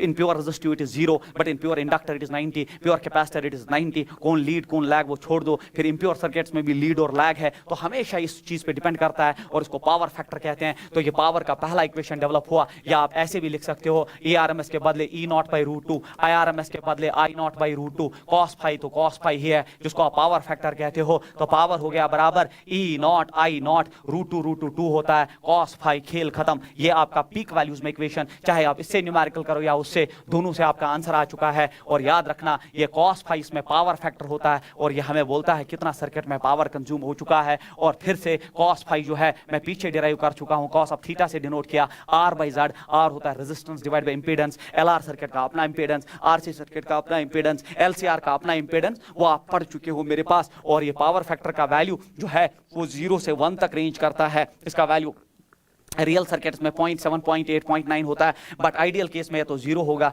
या तो 1 होगा। तो कब 0 कब 1 उस पे जो है अभी आपको क्वेश्चन जो है मैं इस पे पावर पे कराने जा रहा हूं। और ये है आपका पहला क्वेश्चन जो पावर पे है, दैट्स EMF का इक्वेशन दिया है, करंट का इक्वेशन दिया है, फाइंड द पावर कंज्यूम्ड। कुछ नहीं करना सर, सोल्यूशन में चूंकि ये पीक वैल्यूज है, ये होता है E=E0 sin ωt, ये होता है I=I0, चूंकि पीक वैल्यूज है तो मैं पीक वैल्यूज की इक्वेशन यूज करूंगा। दैट पावर होता है बराबर E0 I0 divided by 2 cos of phi। Sir अब हम वैल्यूज ड्रॉप कर सकते हैं। E0 का वैल्यू जो है वो 40 है, I0 का वैल्यू जो है वो 5 है, divide by 2 multiplied by cos of phi। ये साइन ऑफ 100 pi t है, ये sine of 100 pi t plus π/3 है, तो ये हो गया 60 डिग्री। तो यहाँ पे cos ऑफ 60 डिग्री यही होता है यार पावर फैक्टर। तो पावर हो गया बराबर, ये हो गया 220 520 220 40 520 100 मल्टीप्लाइड बाई cos 61/2, तो ये हो गया 50 वाट का पावर कंज्यूम होगा। तो ये आपको बोलता है कि कितना पावर कंज्यूम होगा सर्किट में, इसको हम पावर फैक्टर कहते हैं। उसके बाद जो है बच्चे, उसके बाद जो है अगर आपका बच्चे प्योर कैपेसिटिव या प्योर इंडक्टिव सर्किट हुए, अगर आपके प्योर कैपेसिटिव बहुत इंपॉर्टेंट है और प्योर इंडक्टिव सर्किट में हुए, प्योर कैपेसिटिव और प्योर इंडक्टिव, तो आप सब जानते हो उनमें फाई जो है फेज डिफरेंस 90 डिग्री है, क्योंकि इसमें प्योर कैपेसिटिव में करंट लीड करता है पोटेंशियल को 90 डिग्री से, आप ये जानते हो बच्चे। या अगर आप प्योर इंडक्टिव की बात करें तो उसमें पोटेंशियल लीड करता है करंट को 90 डिग्री से, तो cos ऑफ 90 दोनों सूरतों में 0 आता है, इसलिए power consumed by these two elements is 0। याद रखना प्योर इंडक्टिव और कैपेसिटिव सर्किट्स पावर कंज्यूम 0 करते हैं, जबकि प्योर रेजिस्टिव में फेज डिफरेंस 0 होने की वजह से cos 0 1 होता है। तो pure resistive circuits maximum power circuit consume करते हैं। ये चीजें जो है आप लास्ट में ऐड करेंगे। Now we will go directly to the question slides जो है, अब इसमें जो क्वेश्चंस जो है अब हम वही डिस्कस करने जा रहे हैं, and that will complete our interaction for today. तो अब जो है अब आप क्वेश्चंस पे देखेंगे, इनमें जो है अब आपको बहुत अच्छा लगेगा क्योंकि आप सब कुछ जो है अब पढ़ चुके हैं बच्चे। तो will go directly two questions. तो ये है the RMS value of potential difference, तो ये है जो आपसे आप पूछा जाएगा, बट कंसेप्ट्स के लिए मैंने इतना जो है आपका इतना टाइम लिया।